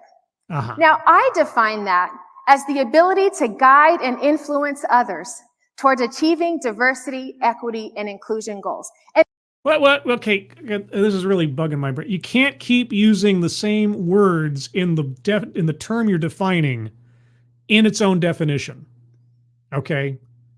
So, all I've been able to gain so far from this is that DEI leadership is trying to encourage businesses to hire executive teams and members therein on the basis of their gender and or their race/ethnicity. That's all I've heard so far. Are you going to define your terms as far as what DEI, diversity, equity, inclusion mean first? Okay. diversity, equity, and inclusion goals. And the beauty of it is that anyone can be a DEI leader. You're not kidding. I did, this is a couple of years ago now, maybe some of you remember this. I did a look at 3 or 4 different videos from different people talking about, when I asked the question, how do I become a DEI consultant? Like, what is the pathway to become a DEI consultant? And if I'm not mistaken, the very first person I looked at was a lady who talked about how she had gone to college and gotten a degree in organizational psychology. And I thought to myself, wow. I mean, if I had to think of a degree that I could walk up to a business with and say, I am qualified to be a DEI officer, consultant, or something else, organizational psychology sounds pretty legit, right? Well, shortly thereafter, she talked about how in the course of her experience in the DEI consultant sphere, she realized very quickly that none of it required a college degree of any specificity. And she actually looked kind of depressed when she relayed that information, because obviously she must have spent or had spent on her a sizable amount of money. And she must have spent as well a sizable amount of time getting that degree, only to find out that the industry she moved into did not require it. And there are plenty of people out there doing just fine without it. So yes, anybody can become a DEI leader. Now, there are 3 important components of DEI leadership. Okay. And the first one is this: understand your context. Understand my context. Okay. Also, over on the board, I'm also going to circle white supremacy, because that was at least implied through the Civil War being brought up, and slavery and so on. So circling that one. Now, this really is about understanding your organization and your community and what's important to it, and then understanding exactly how diversity, equity, and inclusion fits into that, and then spreading that message broadly. So taking stock of the demographics in a particular organization and influencing HR to hire people that look differently. I'm trying to figure out, based on what you gave us with the McKinsey stats and the emphasis on gender and ethnicity, how this is supposed to carry over into organizational rearrangement. Let me give you an example Oh. from my research. Okay. No. You know what I'd like? An example from your professional experience. If you were a DEI officer somewhere, why don't you give us an example from your professional experience? Okay, from your research. I conducted a study where I talked to 19 diversity, equity, and inclusion leaders. You talked to 19 DEI leaders. So you talked to 19 people who were already sold on the idea. Okay. Who worked in a higher education context. Higher education, not business. Okay. Even though you brought up stats specifically about profitability amongst businesses. All right.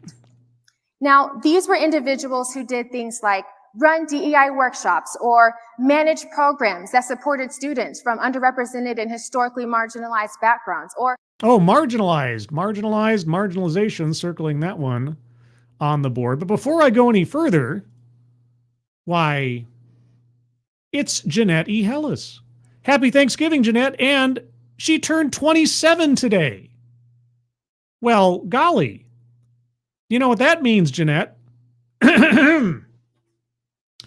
Happy birthday to you. Happy birthday to you. Happy birthday, dear Jeanette. Happy birthday to you. Happy birthday, Jeanette. I'm glad you're 27. Hope you have a happy Thanksgiving. And let's see. I couldn't let that go by. Let's see. Was there anybody else here that I needed to say hello to before I move on? I thought I saw a couple people in the chat that I hadn't said happy Thanksgiving to yet. If I'm mistaken, well, that's a good thing. That means I haven't missed anybody. Noah Asensio, happy Thanksgiving. And Shadowclaw, if I didn't already say, happy Thanksgiving. And if I missed anybody else, I hope I get you later. All right, so sorry, I'm going to back up a little bit because I did cut her off with the birthday song. All right, so what is it now? Now, these were individuals who did things like run DEI workshops or manage programs that supported students from underrepresented and historically marginalized backgrounds, or who did things like serve on DEI task forces and committees. Okay, so again, you surveyed 19 people, which is a ridiculously small sample size to begin with, that were already deeply stuck into the DEI apparatus. Okay, what was the survey about?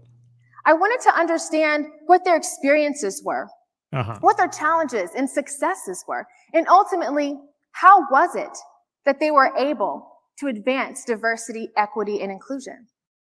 Okay, I am legitimately curious. I always ask for success stories or stories of failure or something in these things to tell me how I'm supposed to measure what it is that you guys actually do in DEI circles. So, all right.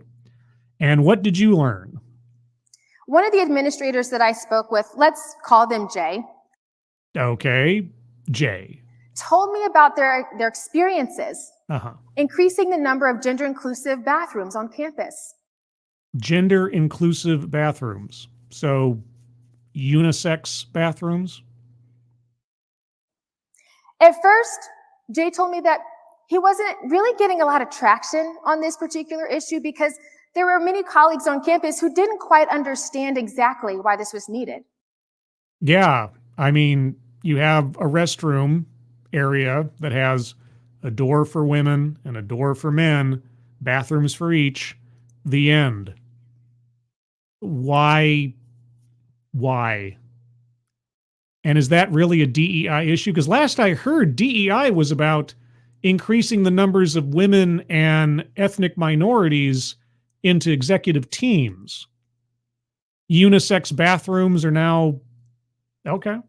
So what Jay decided to do was talk with some students about how this was affecting their experience. Talk with students about how this was affecting. You mean ask students if it was affecting their experience? That's an odd way to put it. And through those conversations, Jay learned that students were having to travel out of the way to find a restroom that they were comfortable with in between classes. A restroom they were comfortable with. Okay, well, here's the thing. Let's say you have restrooms that are called, female and male, right?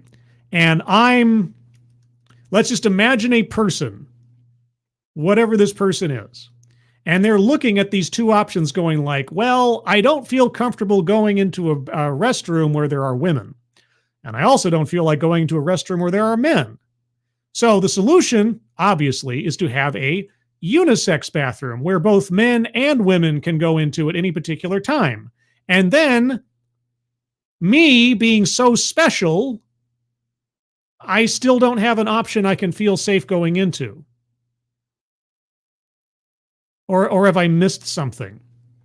And is this really something that needs to be lined into a college budget to build a whole set of extra bathrooms? Single use, all by yourself bathrooms for the random individual that somehow decides they're the center of the universe when it comes to relieving oneself? Okay. That meant that they left class, walked the opposite direction, and then walked back the other way to get to their next class. Wow, sounds completely inefficient and dumb. If only they could be pragmatic enough to say, I'll just go and get on with my day. And this was a fairly large campus, and so having to do that had a significant impact. Where did they go? Where did they go to relieve themselves, if not a restroom? Did they go back to their dorm or something? And that's a really silly, but still personal choice. All right, so what did Jay, quote unquote, learn by asking and certainly not encouraging students to bring this up in some way, shape, or form as a point of activism on campus? It meant that when they got to class, they were frazzled and out of breath and not quite in the best place to learn. Wow, that sounds like a them responsibility problem, doesn't it? So Jay shared this information with his other colleagues, and guess what? They guilt trip the administration into doing something about it, lest they be called transphobic. Over time, it worked. Oh. In Jay's own words, he said, "I made it a student success issue." Won't somebody please think of the children? Yes, let's coddle the college students. That's what we need to do at college to prepare them for the real world as adults. People responded. Mm. So what Jay did was Yes. he helped others in his organization understand Uh-huh. that by working on this diversity, equity, and inclusion issue, Uh-huh. they would be able to also help to advance the overall organizational goals. Wait. What did he do? What was the end result? Did they, recommission or relabel existing bathrooms? Did they build brand new bathrooms? How are these new bathrooms supposed to satisfy someone's concern about which one they felt comfortable going into? Are you going to tell us? The second component, Okay, so you're not going to tell us what happened. Okay, circling leaves out vital context, because if you're going to bring up an example like that, you really need to follow through with what happened. What was done? Were the bathrooms built? No? Okay. the second component, if you want to be a DEI leader, Uh-huh. is to build meaningful relationships. Manufacture connections with people you can leverage to get what you want. That's what I got from the Jay story. He went in talking to students with an idea of what he already wanted to have happen rather than being open-minded about it. But sorry, that's just my interpretation so far. Especially with people who are different from you. Especially with people who are different from me. How do I know that they are different from me? What tells me they are different from me? What are the warning signs that someone is different from me? Do tell. Now, this is important for two reasons. Mhm. It helps us with problem finding and problem solving. Uh-huh. So when you talk to someone in your organization or your community Yeah. who has a different experience from you Uh-huh. about their experiences in your community or organization, Uh-huh. then you really get a much more nuanced understanding of how your organization and community functions. Or I get an anecdotal understanding of that person's personal experience and or perspective on the situation. That's why you want to do a survey of people and get lots of input before you make a decision. But yeah, okay.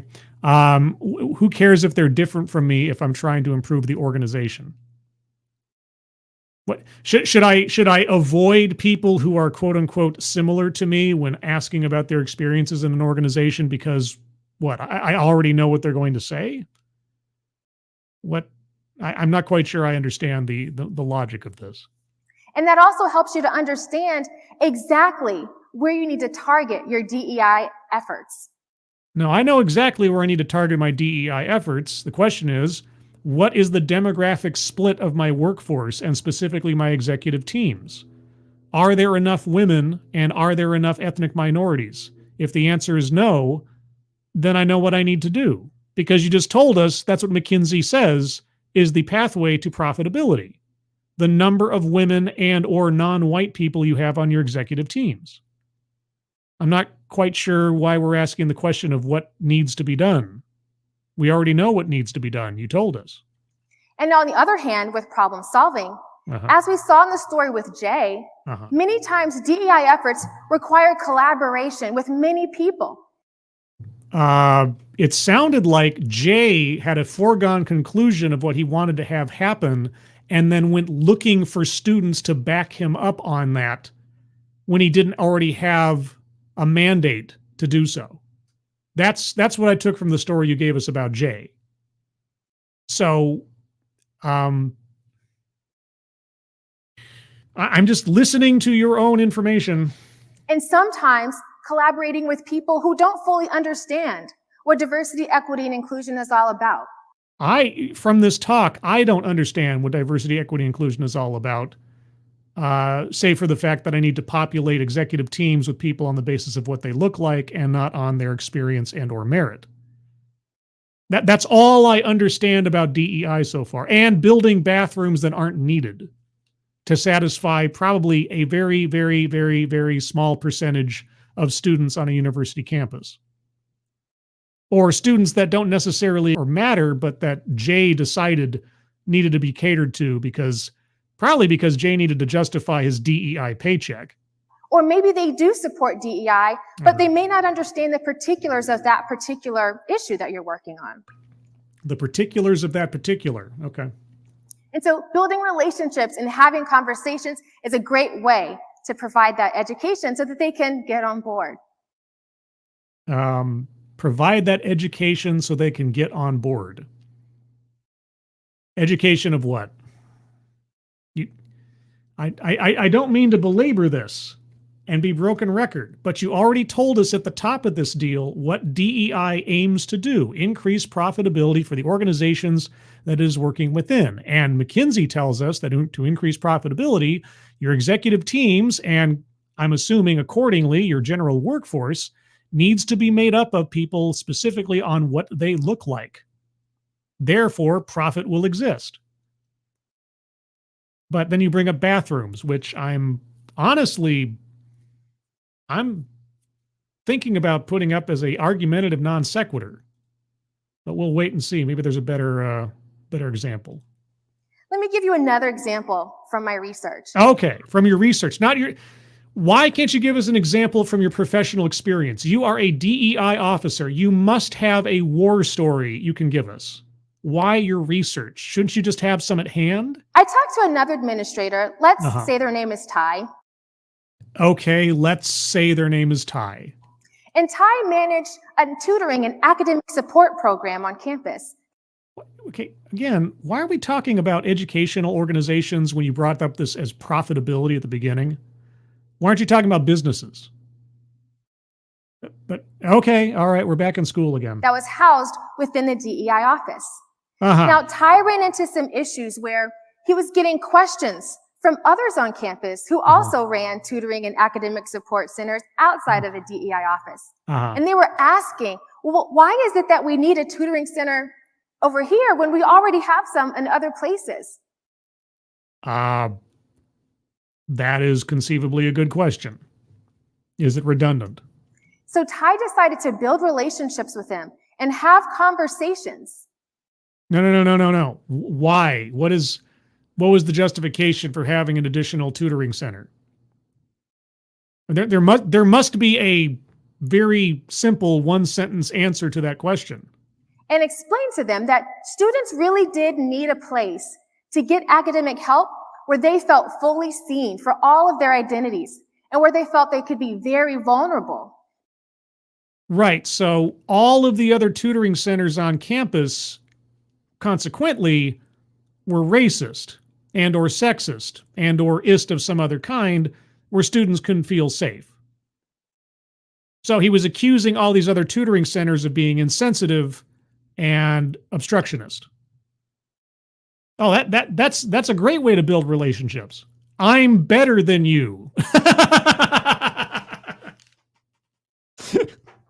Can you imagine that conversation? It's like, why do you need to be here? Oh, because I'm more sensitive to people's needs than you are. I'm a safer space than yours are. Your places are dangerous to students. I'm better. Let's build a relationship. Because when they're most vulnerable, that's when they're able to ask the questions that they really need to be asked.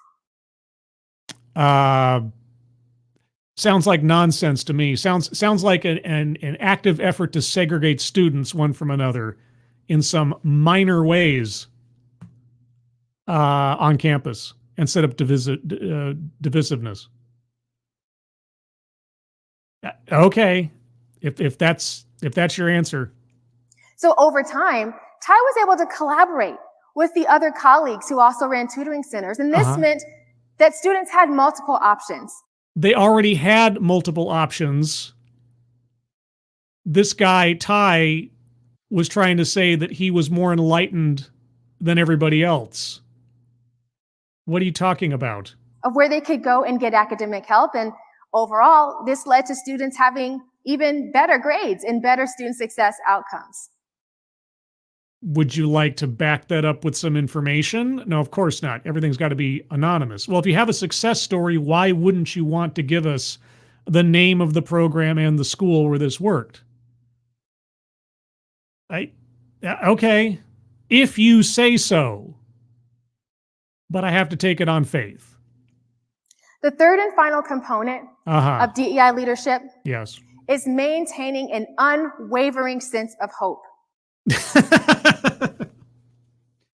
An unwavering sense of hope or an unwavering sense of righteousness?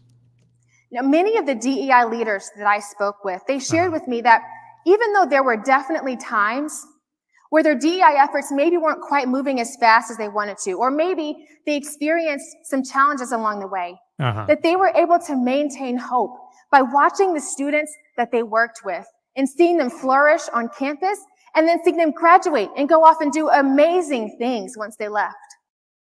Which was obviously all a consequence of their efforts. Right? I mean, without them there, those students would have utterly cratered, been unable to function, unable to advance, unable to graduate. All thanks to them. Yeah, it does really feel like an unwavering sense of self-righteousness. Okay. For me, Yeah. my sense of hope, it comes from reflecting on my own undergraduate experience. Why are we talking about undergraduate scholastic experience? Your opening salvo on this was business success. You said you were a DEI officer. Did she say she was a DEI officer at a business, or, I mean, if she's a DEI officer at a college, then maybe I missed that part. But I thought we were talking about organizations and hiring and executive teams and, okay. At my institution, there was a dynamic administrator by the name of James E. McLeod. Oh, you're actually giving a name this time. Okay, James E. McLeod. Now, Dean McLeod was, in my view, the quintessential example of a DEI leader. Why? And Dean McLeod is sadly no longer with us, but his legacy of knowing everyone by name and by story continues to live on. Yeah, I've talked about before my elementary school principal. Really nice lady, really firm lady. She didn't let you get away with nothing. But yeah, I ran into her years and years after the fact when I was grown up, and I certainly physically did not look much of anything like I did when I was a student at her school. But still, she recognized me. She remembered me left, right, and center. So there are some teachers out there, some educators and otherwise, who are, walking angels after a fashion, and she was one of them. Now, at my institution, Dean McLeod served as the Dean of the College of Arts and Sciences and as the Vice Chancellor for Students at the same time. Okay, good for him. And from this prominent position on campus, Dean McLeod saw the need for a special program that served students who were dedicated to diversity, equity, and inclusion, and who were dedicated to serving their community. Okay. And how was that arranged? I had a chance to be a part of this program all 4 years, and it truly felt like a family. I'm okay. I remember the relationships. I remember the mentorship and the advising and feeling fulfilled and being able to get academic help, but also social support and all kinds of holistic support. Good for you. And how much of the process of evaluating people on the basis of their gender or their ethnicity was put into this process or this program? I mean, you've already told us that's at the core of the end result and goals of this, right? And in reflecting on that, for the first time in my undergraduate experience and in my educational journey as a whole, I no longer had to carve out a space for myself. Well, why is that a good thing? No, seriously, why is that a good thing? Why having things handed to you or it being easy, why is that a good thing? If you carve out a space for yourself, that means you put some effort into it. Right? You earned it through labor in some way, shape, or form. You had to learn the lessons of making your own space. I'm not saying that needs to be every single experience in life, but why should that be celebrated in and of itself? Because Dean McLeod and other DEI leaders had done that work for me. Done that work for you. What work? So you're benefiting from someone else's labor, which isn't a sin in any way, shape, or form. But I'm curious to know what you mean by that, given the context of DEI. So all I had to do was be a college student. Well, is that all that you had to do? Is that the only identity that was relevant here? Because I've been getting indications that's not necessarily the case. And it's that experience that gives me hope today, because I know that this is possible, and I know what it feels like to be a recipient of that. Of what? Saying a lot without saying anything specific. I mean, that is that is DEI standard, really. So as we all think about all the organizations and communities that we're a part of, Specifically educational institutions, since you've said nothing about businesses, save for statistics that haven't gone anywhere. I invite us to all consider embracing these 3 strategies of DEI leadership. Why are they specifically DEI leadership? You said context, relationships, and unwavering hope. Okay. Know the context of the organization and or community you're working within. What does that have anything to do specifically with DEI? Building relationships. That is a universal element to, well, just about anything as a human being. And unwavering sense of hope. Okay. None of this is specific to DEI. You have not described exactly what DEI does or the outcomes are for having done it in your own professional experience. You didn't tell us what happened with Jay's bathroom situation. Truth be told, as I just kind of intimated, this is classic DEI presentation material here. You make big promises of implication. You say practically nothing in detail about what it is you're talking about, the goals you're aiming to achieve, or the successes you possibly have had, and just make it all sound like it's all good without telling us why. Imagine what it would be like if we all decided to understand our context and to understand exactly how DEI fits into that. Imagine. I can only imagine, because you haven't told us anything. Imagine what it would be like if we all decided to get to know people who are different from us. I've gotten to know people who are different from me every day of my life because there is no one just like me. But of course, it depends on what you mean by different. Depends on what you value as a difference first and foremost, right? And imagine what it would be like if we all decided to maintain an unwavering sense of hope, even when things get a little bit tough. I have had an unwavering sense of hope even in my darkest hours. That's what makes me such a great cynic. As I'm always hoping that people will wise up, that things will get better, that the stupidity and the violence and the pettiness of the world, and even within myself at times, will just heal itself and go away. I'm always hoping that maybe that day will come. And at the same time, when I don't see it happen, okay. I believe that if we did that, Uh-huh. we would be able to bring diversity, equity, and inclusion from the margins of our organizations and communities to the center. Why not just hope for a better world absent some corporate philosophy? Yeah, imagine if people had an understanding of their environment around them, if they built relationships with people more so than they tried to build enemies. What if people just, maintained a sense of hope even in the darkest times? Well, but out of that, I hope DEI takes root more. Like, really, that's your first priority? From those sentiments, from those pointers, that's your first and primary hope? That's too bad. And when we do that, we bring people from the margins of our universities and our institutions and our communities to the center of those things. And when people are at the center and when they feel included, that is when they are best positioned to give their resources and ideas and skills and talents. And those are the things that make our organization strong. You mean aside from the fact that you told us that there's a specific gender and a specific set of skin colors that are more advantageous for businesses than others? Is that the kind of inclusion that you're looking for, you're advocating for? I just want to make sure I understand.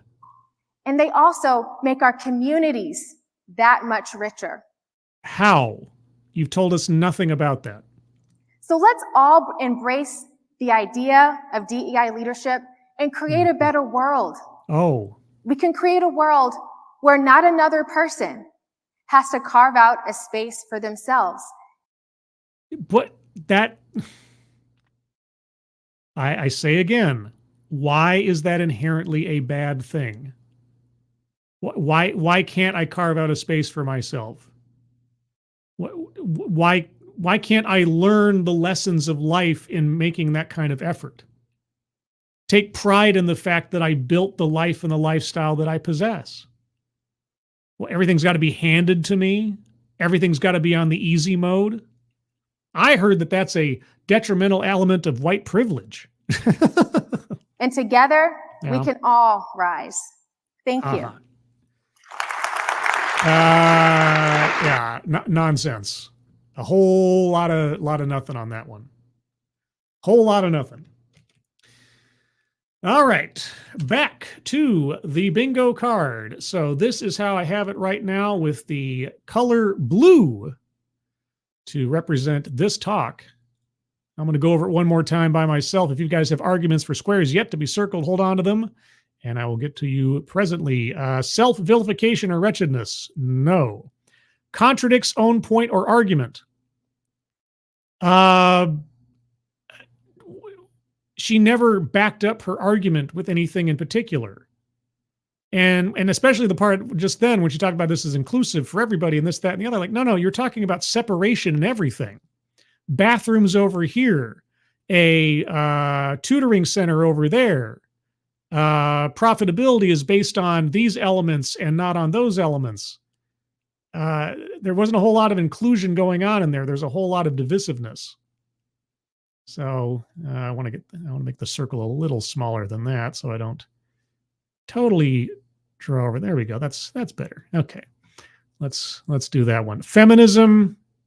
No, she didn't really talk about gender. I mean, not gender insofar as like feminist ideology so much, as far as I can tell. Microaggressions, unconscious bias. Yes, when she took offense at the school assignment. And I'm not saying that my schools were bad or nothing, but yeah. Privilege. I'm not sure. I mean, I could try to be extrapolative, but I'll wait and see. If you guys have an argument, I'll take it. Benevolent condescension.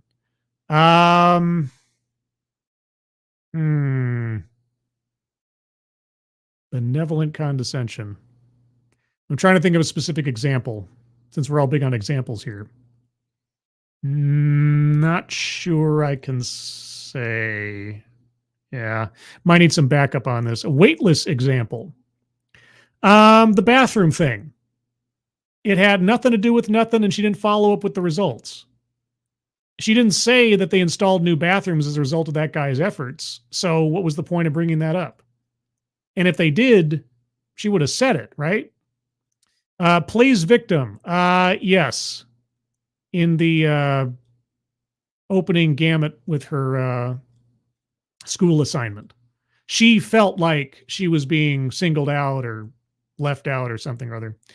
Collectivizes own demographic. Yes. Both in the school Black History Month celebration, such and things, and also the, talk to people who are different from you when she's talking about her like individual organizations. All right. Economic disparity. I don't think she brought up anything overtly economical in this. I don't think so. Argumentative non sequitur.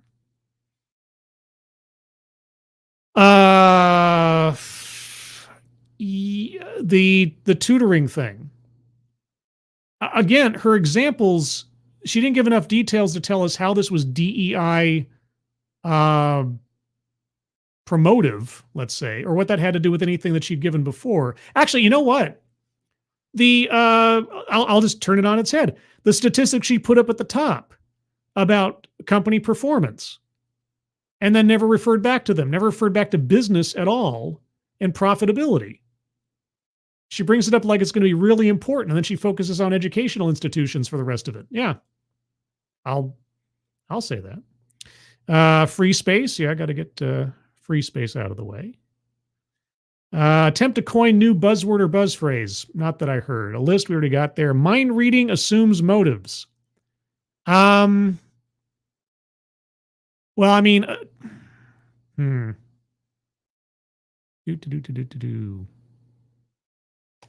I know there's an argument there about the whole leadership pointers, but it's blanking on me right now. Patriarchy, no. Anecdote that probably never happened.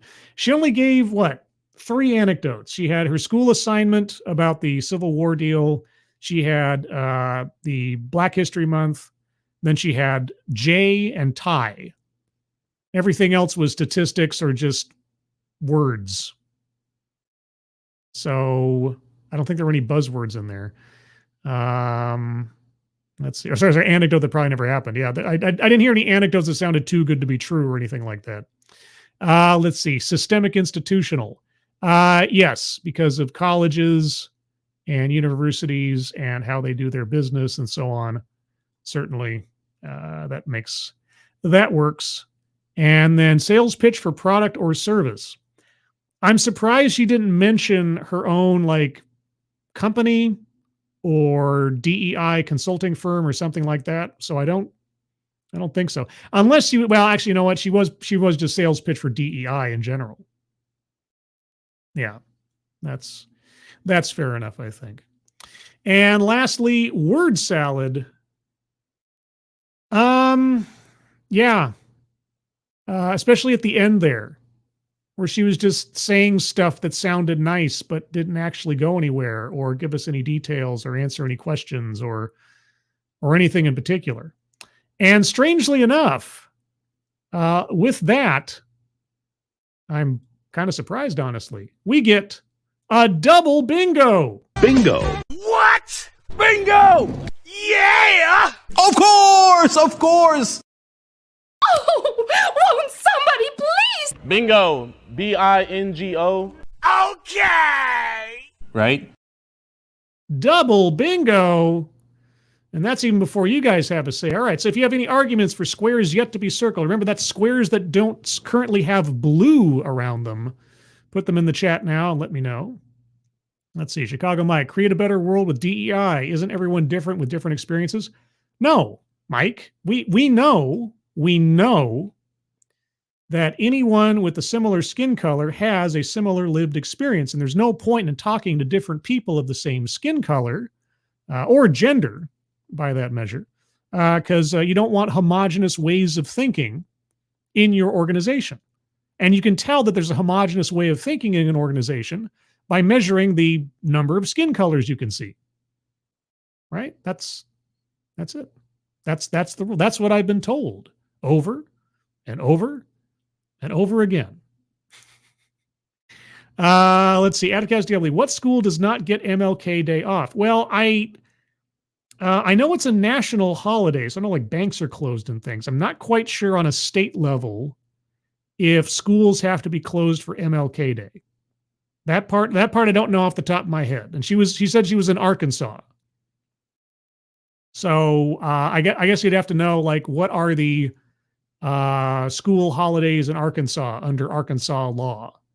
Because I don't think schools are necessarily closed on some days versus others. But I don't know. Luke Skywalker too. Anecdote that probably never happened. School not given MLK Day off. Is that true? Okay, hold on. Let me see. Let me see real quick.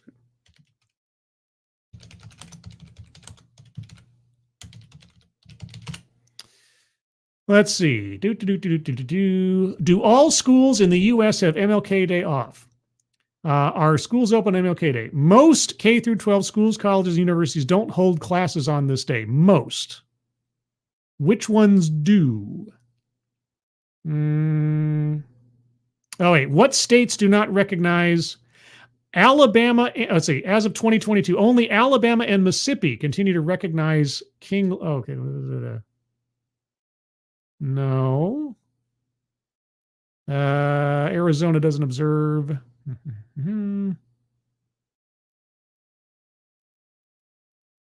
Huh. Well, as far as I can tell, it's not necessarily the case that every school, every district, every state celebrates it. So it's entirely possible that no. But I don't know. So if somebody can say, let's see, Scribe Light, Colleen Bernier, Arkansas schools get MLK Day off.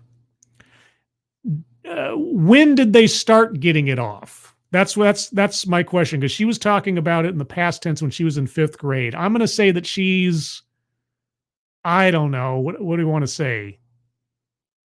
How old she looks? I don't know. It's difficult to say. I'll say, when did Arkansas start celebrating MLK Day off? Because some states I know didn't recognize MLK Day for a long time.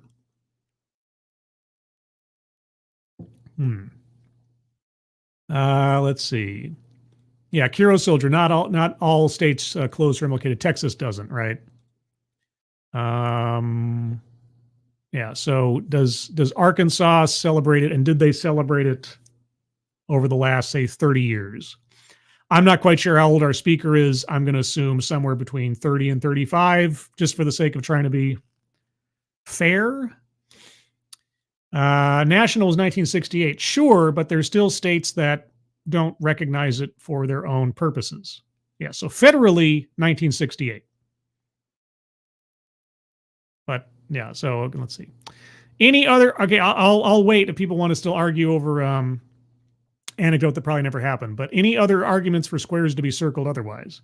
Collectivize your own demographic. Her going to DEI people for her survey. That's also a good one. That's a good one too. I already circled collectivize his own demographic, but yeah, that works too. I felt she was benevolent condescension with the bathroom story. How dare the school not think about everyone?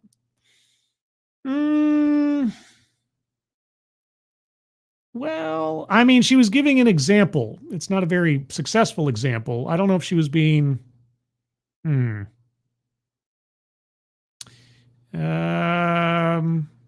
maybe if you want to reframe that some way. I don't know if that technically qualifies as benevolent condescension. Maybe there's some other aspect to it. Let's see. Grand Inquisitor T. Alexander. 1983 is the day Google says that Arkansas recognized MLK Day as a holiday. So if she was in 5th grade in 1983, she'd be a lot older than she looks now. So I'll take that. I'll take that as anecdote that probably never happened, that her school did nothing for MLK Day. It was a regular day, and so on. So I'll circle that one. And you know what happens when I circle that one? Hold on. Make sure I get this visibly right. I have to make sure that my there's enough diversity on the square that you can tell that there's a blue circle there. But with Tier Alexander's confirmation of dates and such. Bingo. What? Of course! We got our 3rd bingo. Oh my gosh. All right, I'll give another minute or two for any other arguments, and then we'll move on to the 3rd and final TEDx, and the shortest of the 3. It only runs about 7 minutes, I think. Urkelate Stefano, the whole talk was benevolent condescension. I could see that in a way. Actually, you know what was benevolently condescending about it? That here, I'll split the difference for everybody. Her 3 rules were somehow unique to DEI. Like this was some kind of specialized, advanced thinking that only DEI adherents could really use or was applicable to. Because that's certainly not the case. And because of that, I had a dog, and his name was... What? I had a dog, and his name was... Bingo! Of course! we have our 4th bingo down the diagonal. All right, so there you go. Now, what color shall I use for the last one? How about orange? That'll stand out. Good. All right, so moving on to our 3rd and final TEDx talk for this Thanksgiving special. Now, just as a reminder, before we go on, this one is called Gaslighting to Growth. Gaslighting to Growth. It's just weird enough sounding that I'm more than a little curious to find out. And also, before I continue, please, again, if you haven't already, and if you're coming in late, please take a look at the fundraisers at the top of the chat box for our friends James Colley, Grisella, Maddie, and Angry Illinoisian. If you can donate to those, please do so. If you can't, that's fine. But if you can share those out on social media, pardon me, that would be very much appreciated. All right, so here we go, guys. 3rd, final TEDx. This one clocks in at only 6 minutes and 6 seconds. So it'll be a quick one. I'd be surprised if we get a bingo out of this one, but you never know. A lot can happen in 6 minutes. You guys ready? Steady? Oh, wait. I got someone to say hello to here. Oh, but by the way, happy Thanksgiving, Faithless. Happy Thanksgiving, Counterculture Wise. Happy Thanksgiving, Joel McLaughlin. Happy Thanksgiving, Old Guy Gamer. Let's see. Greetings and salutations. Sorry I missed a couple of streams in late today. Hey, it's the day to be late. Got other things to do, eating to be done, which is fine. And besides which, this will be here in perpetuity, at least until YouTube gets rid of my channel or something. So with that, let's find out about gaslighting to growth. Have you ever felt unfairly judged? Wow, the sound quality on this is amazing. For a second, I thought he was ADR'd or something, but no, it's just, dang. All right, this might be the best sounding TEDx I've ever heard before. Or have you ever been shamed for something that you said or did? Oh man, I have been on the internet since 1996. Are you kidding me? I see a lot of shaking heads. What if those moments defined you? What if those moments define me? Have I ever been shamed? I guess that would be a pain self-chosen. We live in a world where a single mistake has the ability to unwind years of hard work, trust, and even your reputation. I think we've always lived in that world, though obviously there's a lot of things that are qualified now as mistakes that are permanent because of the internet and social media. Okay. Welcome to the world of cancel culture. Yes, I've been here a while now. Now, it's easy to say that the aim of cancel culture is accountability. Yes. I suppose. Wait, the aim of cancel culture is accountability? No. No. The aim of cancel culture is the outright destruction of someone you don't like. It's the mob mentality. It is the dogpiling. It is the joy of the absence of civilization and discourse. I mean, you could say it's about accountability. You'd be wrong. Yet often it bypasses genuine dialogue. Exactly. Okay. Well, maybe the speaker and I are on similar wavelengths here. Yes, you're correct. Well, similar wavelengths, save for the bun, but I guess to each their own. So what if we adopt a new approach that uses these mistakes as an opportunity to learn? Uses these mistakes as an opportunity to learn. When are mistakes not an opportunity to learn? Like a genuine mistake. When is a genuine mistake not an opportunity to learn?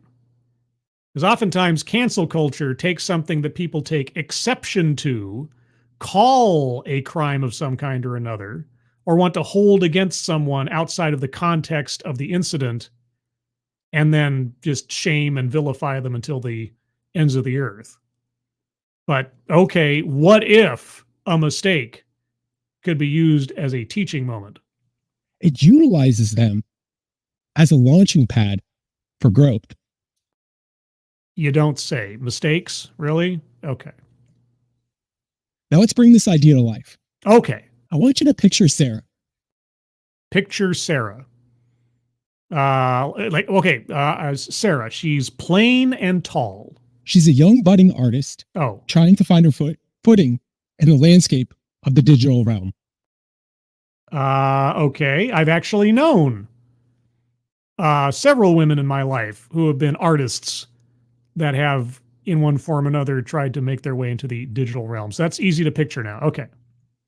Sarah explores her passion for art using different techniques, styles, and trying to incorporate new patterns and textures into her artwork. Okay. One day, she comes across a design that captivates her. Okay. I'm pausing not just for effect, but also for YouTube's sake. I'm also looking at the card here so far. Yeah, I don't think anything so far hits the squares. I guess we'll see. The design is part of a Native American headdress. Inspired, she rushes home, ready to create a new painting that's going to incorporate this intricate design. Oh, but of course, Sarah is white. She can't possibly use or be inspired by that piece of art because she's the wrong skin color. And so she's now guilty of cultural appropriation. How can Sarah learn from this grave, grave, grave mistake of being inspired by art created by other people? Obviously, Sarah is only relegated to the art made by people that look like her. I'm just guessing. I don't know if that's where we're going. I'm assuming that's where we're going, but I don't know. Now, the moment she finishes, she excitedly shares it with her social media following. Uh-oh. But how dare she? How dare she steal from Native American culture? The painting is of a young white woman. Uh-oh. Uh-oh. Wearing a Native American headdress. Uh-oh. How dare she? Adorned with the same intricate design that inspired her. And then? Now, in Sarah's excitement to create and share her artwork, yes, she overlooks the spiritual and cultural significance that the headdress holds. And so what? What psychic energies were sent out as a result of paint on canvas? What damage was done to anyone of any culture because of paint on canvas? How were the spirits harmed with the crossing of the stream's power of paint on canvas? By using the headdress as a mere aesthetic element. Yeah. She unintentionally trivializes something that is deeply sacred. No, she didn't. No, she didn't. She did nothing of the sort. But I guess you say she did. I mean, hold on a second. She sees something that she finds beautiful. She finds inspiring. She wants to share this with other people through her own artistic expression. And so by spending the time and the effort and being fueled by inspiration and passion, she's trivialized the very thing that she spent time to create. Is that how that works? Is that how that works? Or are you just giving the perspective of the cancel culture? I mean, I'm hoping he circles this back around to give counter to that way of thinking, right? Now, of course, she doesn't know this Oh, okay. No, he's not going to do that. until she's labeled public enemy number one. Uh-huh. Now, is she enemy number one? Because now you're just joining in on cancel culture. Instead of appreciating the fact that Sarah took inspiration from something and created a original piece of artwork from something. No, she's a villain now. She didn't know she was doing wrong. We're going to correct her. Her social media is flooded Yes. with negative comments and accusations. Yes. One person accuses Sarah of knowing what she was doing all along. Uh-huh. Another infers that she's feigning innocence. Uh-huh. A third chimes in, stating that ignorance is not an excuse. Oh, okay. Ignorance of what? Of your gentle, fragile fifis? Okay. So are you on the same boat as all of the complainers then? You do think Sarah did wrong here, correct? You do think she committed a social crime? Now, all of this negativity Yes. leads Sarah to start questioning her own intentions when she created the painting. Yeah, it's almost like called gaslighting, right? Except her intentions were pure and were not meant to offend and took inspiration from. So what is Sarah to do? How is Sarah going to learn from this mistake? Let's pause here for a moment, though. Okay. What if we had the ability to change this narrative? We do have the ability to change this narrative. Sarah can say, that's not what I meant, and anybody saying otherwise is not a mind reader. So, bug off. Change the narrative, call it sticks and stones.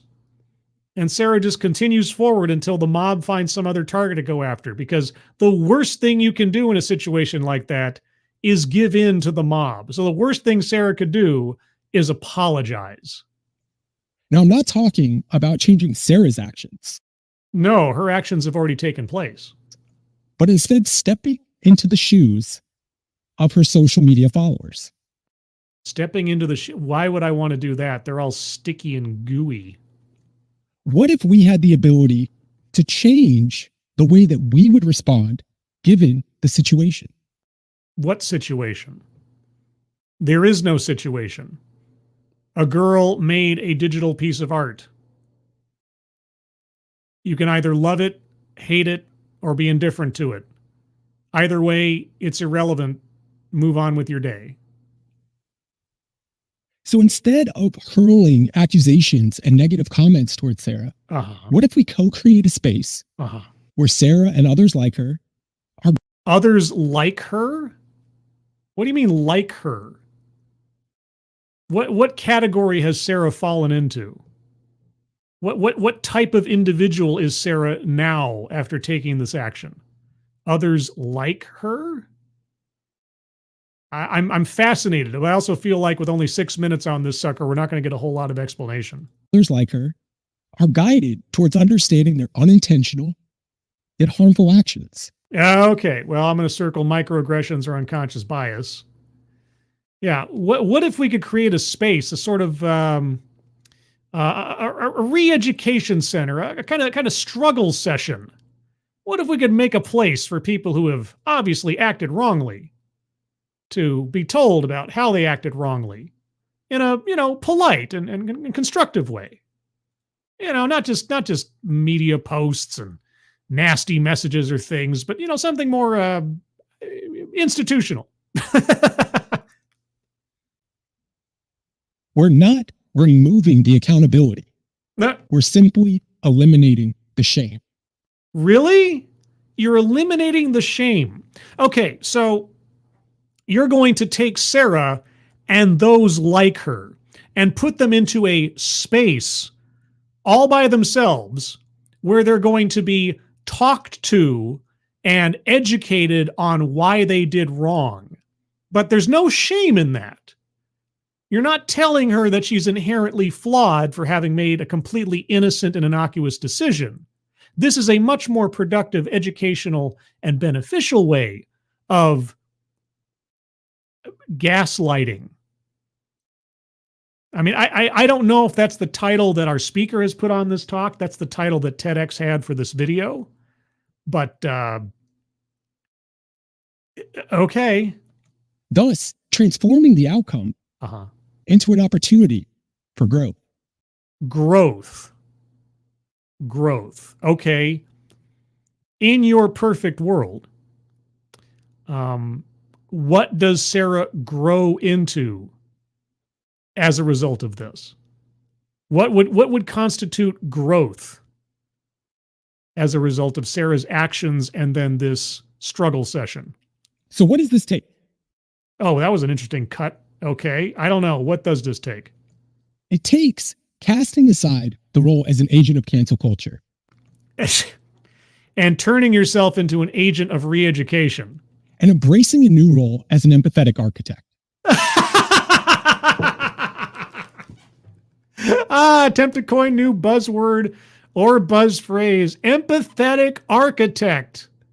Holy cow. I like that. An empathetic architect.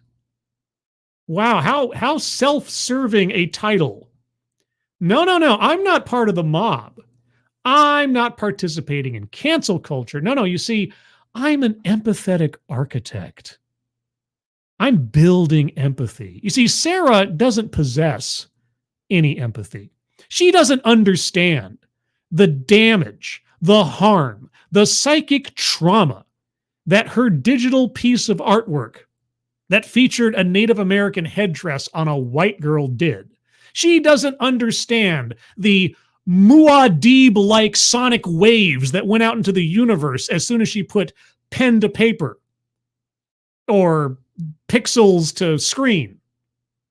So now I'm going to construct empathy within Sarah so she never makes that same mistake again. I'm an empathetic architect. That is brilliant. Somebody who embraces and builds bridges of understanding.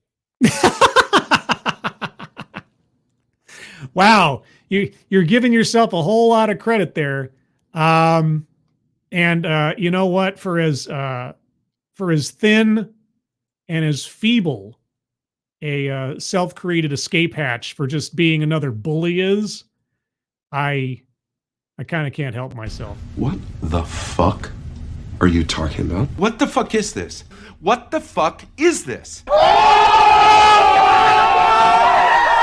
Right? Yeah. I've talked about this before. There is and I know, apologies for those of you that have heard this several times recently.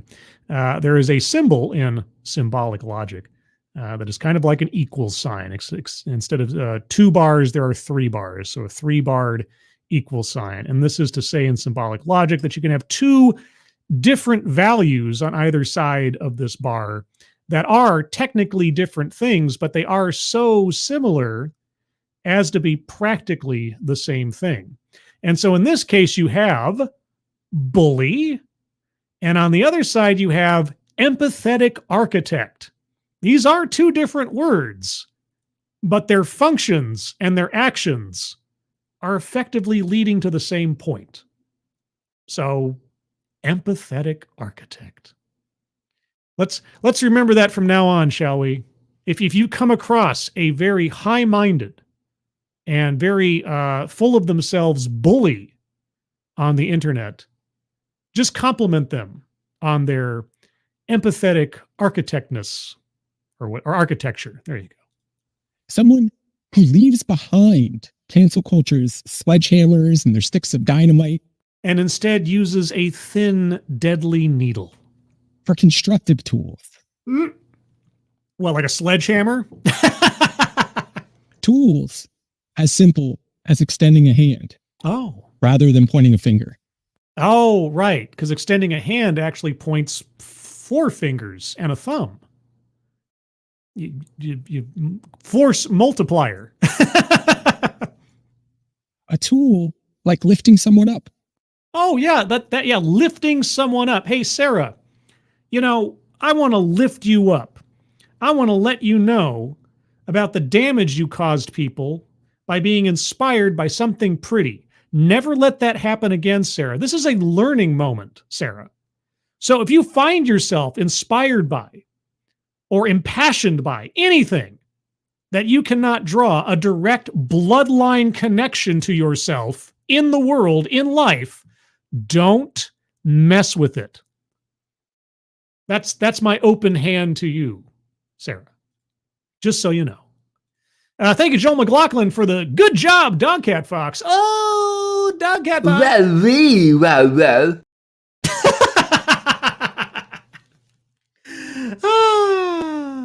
That's a tailed featured Dogcat Fox. I always forget whether it's the one or I got 2 tailed featured Dogcat Foxes.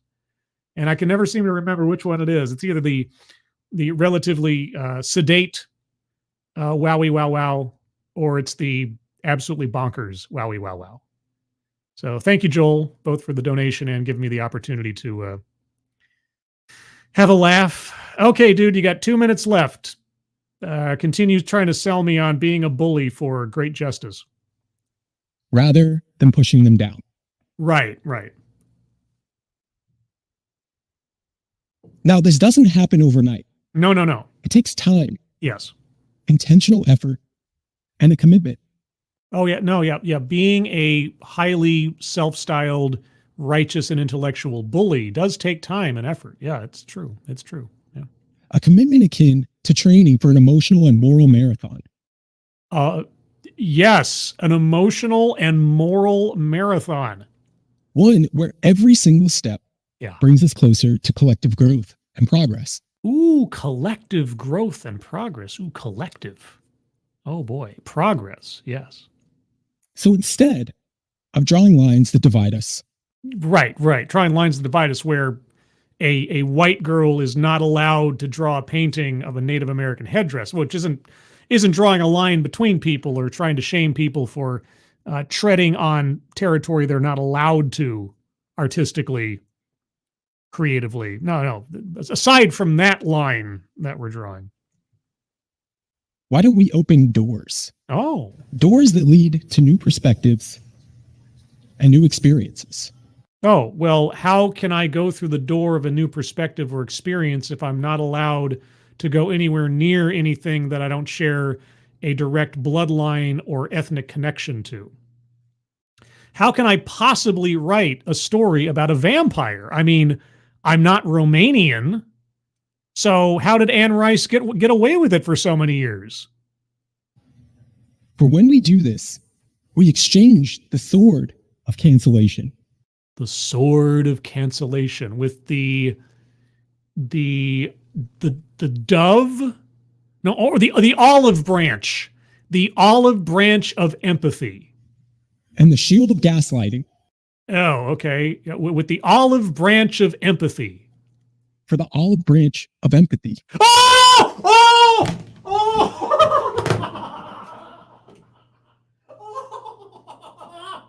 Oh, no way! No way! No way! No! No way! Oh, no! No! No! I did it again! I did it again! Oh, jeez.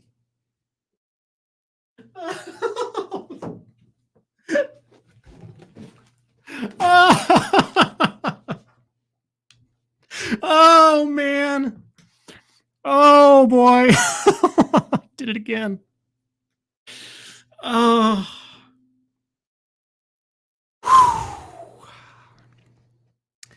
It must be the tryptophan. It gave me psychic powers.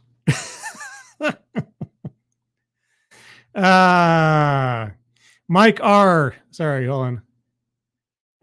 What are the winning lottery numbers? 36, 24, 36. And your Powerball number is 22 or something. Thus nurturing a world that embraces the nuances of the human experience. No. You don't want nuances. You want everybody regimented into their own lanes there, and ne'er the twain shall meet. Your own example said Sarah went outside the lines, and she should never do that again. To do so again would be a crime. Now, you don't want nuance. You want conformity. You want regimentation. Give me a break. Okay. And all of this coming from a guy with a man bun, if you can believe it. A world that honors the messy yet beautiful process of growth. No, a process that derides and discourages creativity or cross-pollination of ideas. You're okay. Contradicts own point or argument. I mean, there's probably other things on here we're going to circle, but at the very least, give me a break, dude. That's terrible. When we do this, we opt for conversation over castigation. No, you don't. You opt for lecture. Sarah did wrong and needs to be corrected. She doesn't have an argument in the counter, does she? Right? Because it doesn't matter what her intentions were. It's what somebody else decides was the effect on them that matters. So no, you're not going for conversations. There's no conversation to be had here. You know Sarah did wrong, regardless of her intention. Seize that moment as an opportunity. Right. Don't look at it as being bullied. Don't look at it as being unfairly treated. No. It's an opportunity. It's an opportunity to learn. Not to criticize, but to connect. No, there's no connection there. You've already passed verdict on the individual and their character. There's no connection. There's just correction. Now, this world that we co-create is rooted in empathy. It's rooted in my way or the highway. And empathy becomes the norm, not an anomaly. Yeah, well, when you redefine empathy to say everybody has to stay in their lane and anything that I think is true was the end result of someone else's actions and they need to be held to account for how I feel, yeah, that's no. I say no.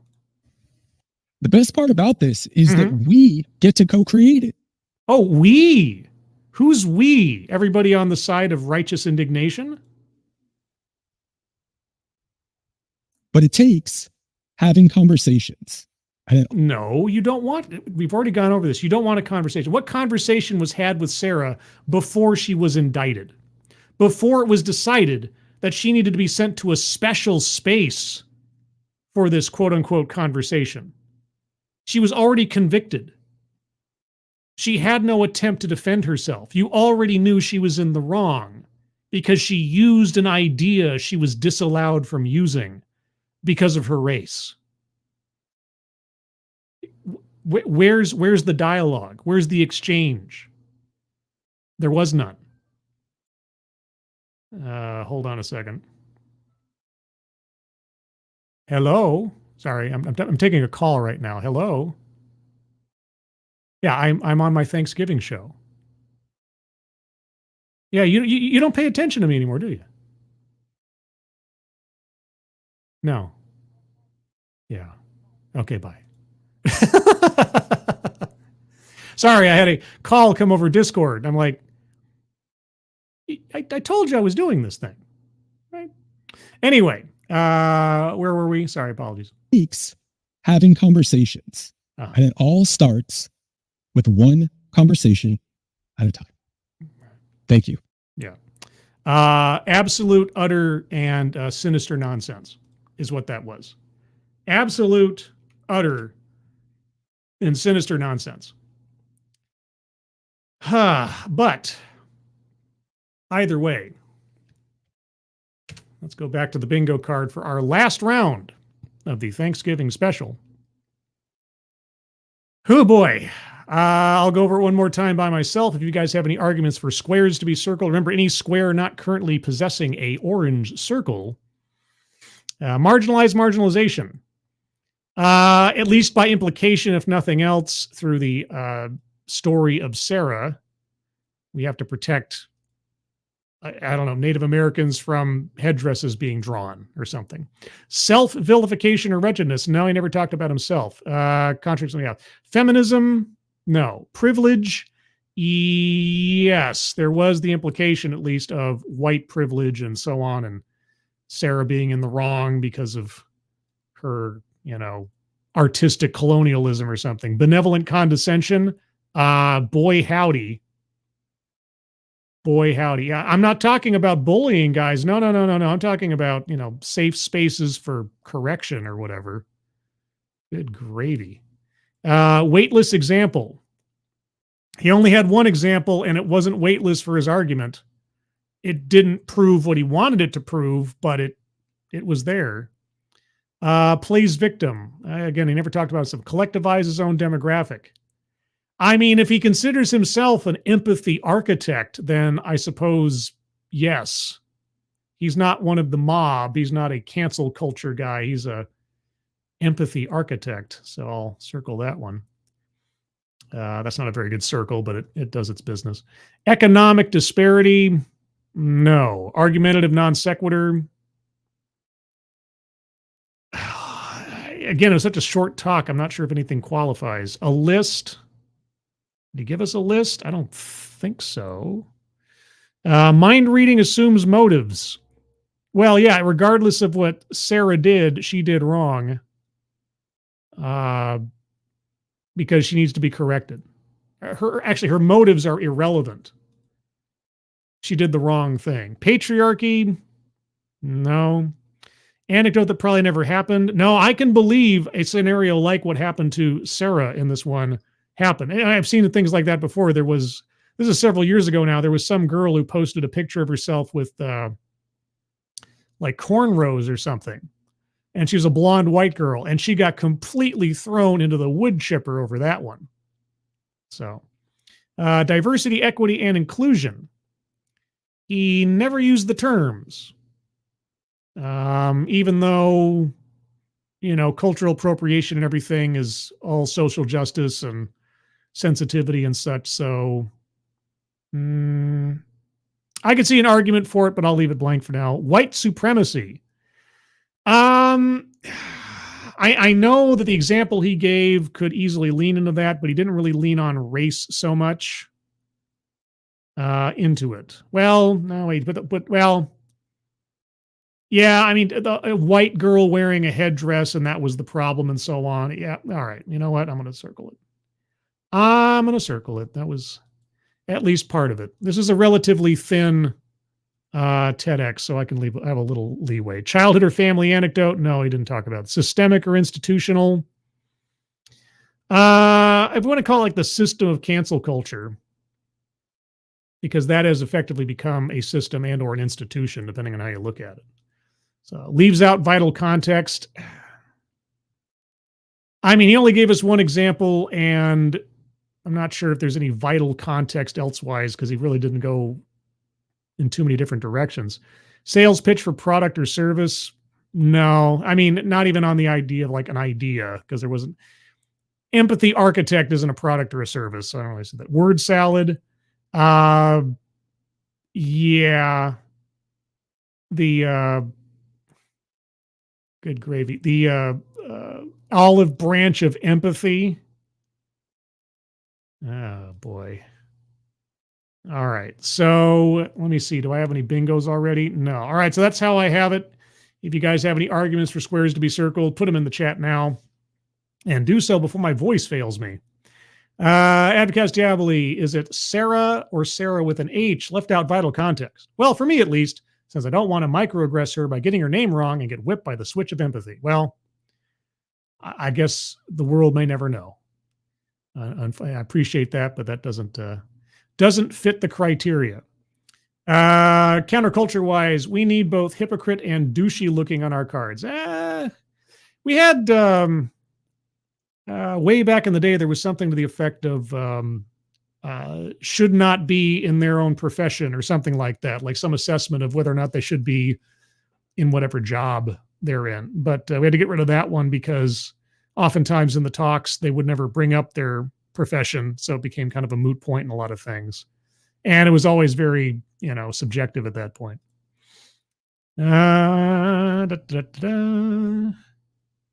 Any arguments? Otherwise, let me scroll a bit. Q Continuum. Do you have a square for empathetic architect versus Japanese top knot while giving an example of cultural appropriation? I hadn't thought of it in those terms. I don't immediately associate that hairstyle with a particular culture, but I suppose that is a possibility. Keeverdam, thank you so much. You should create a square called Scribe Has Clairvoyant Moment. Actually, you know what? I should have a stinger for it at least. I should have like my face over Johnny Carson with his Karnak outfit on or something, and have like a Scribe Psychic Moment or so. Yeah, at this point, I probably should. It'll only come up once in a blue moon, but it's not impossible. That's a good idea. I'll think about that one. Thank you, Keeverdam. That's a good idea. Let's see. Advocast Diabli, sort of a soft sales pitch for re-education camps. That's it's not quite. Urculated Stefano, come on, come back here. There you go. A hypocrisy square would be choice.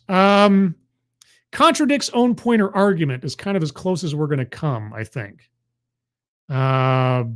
I think that's as close as you're going to come to hypocrisy in a presentation like this. Let's see.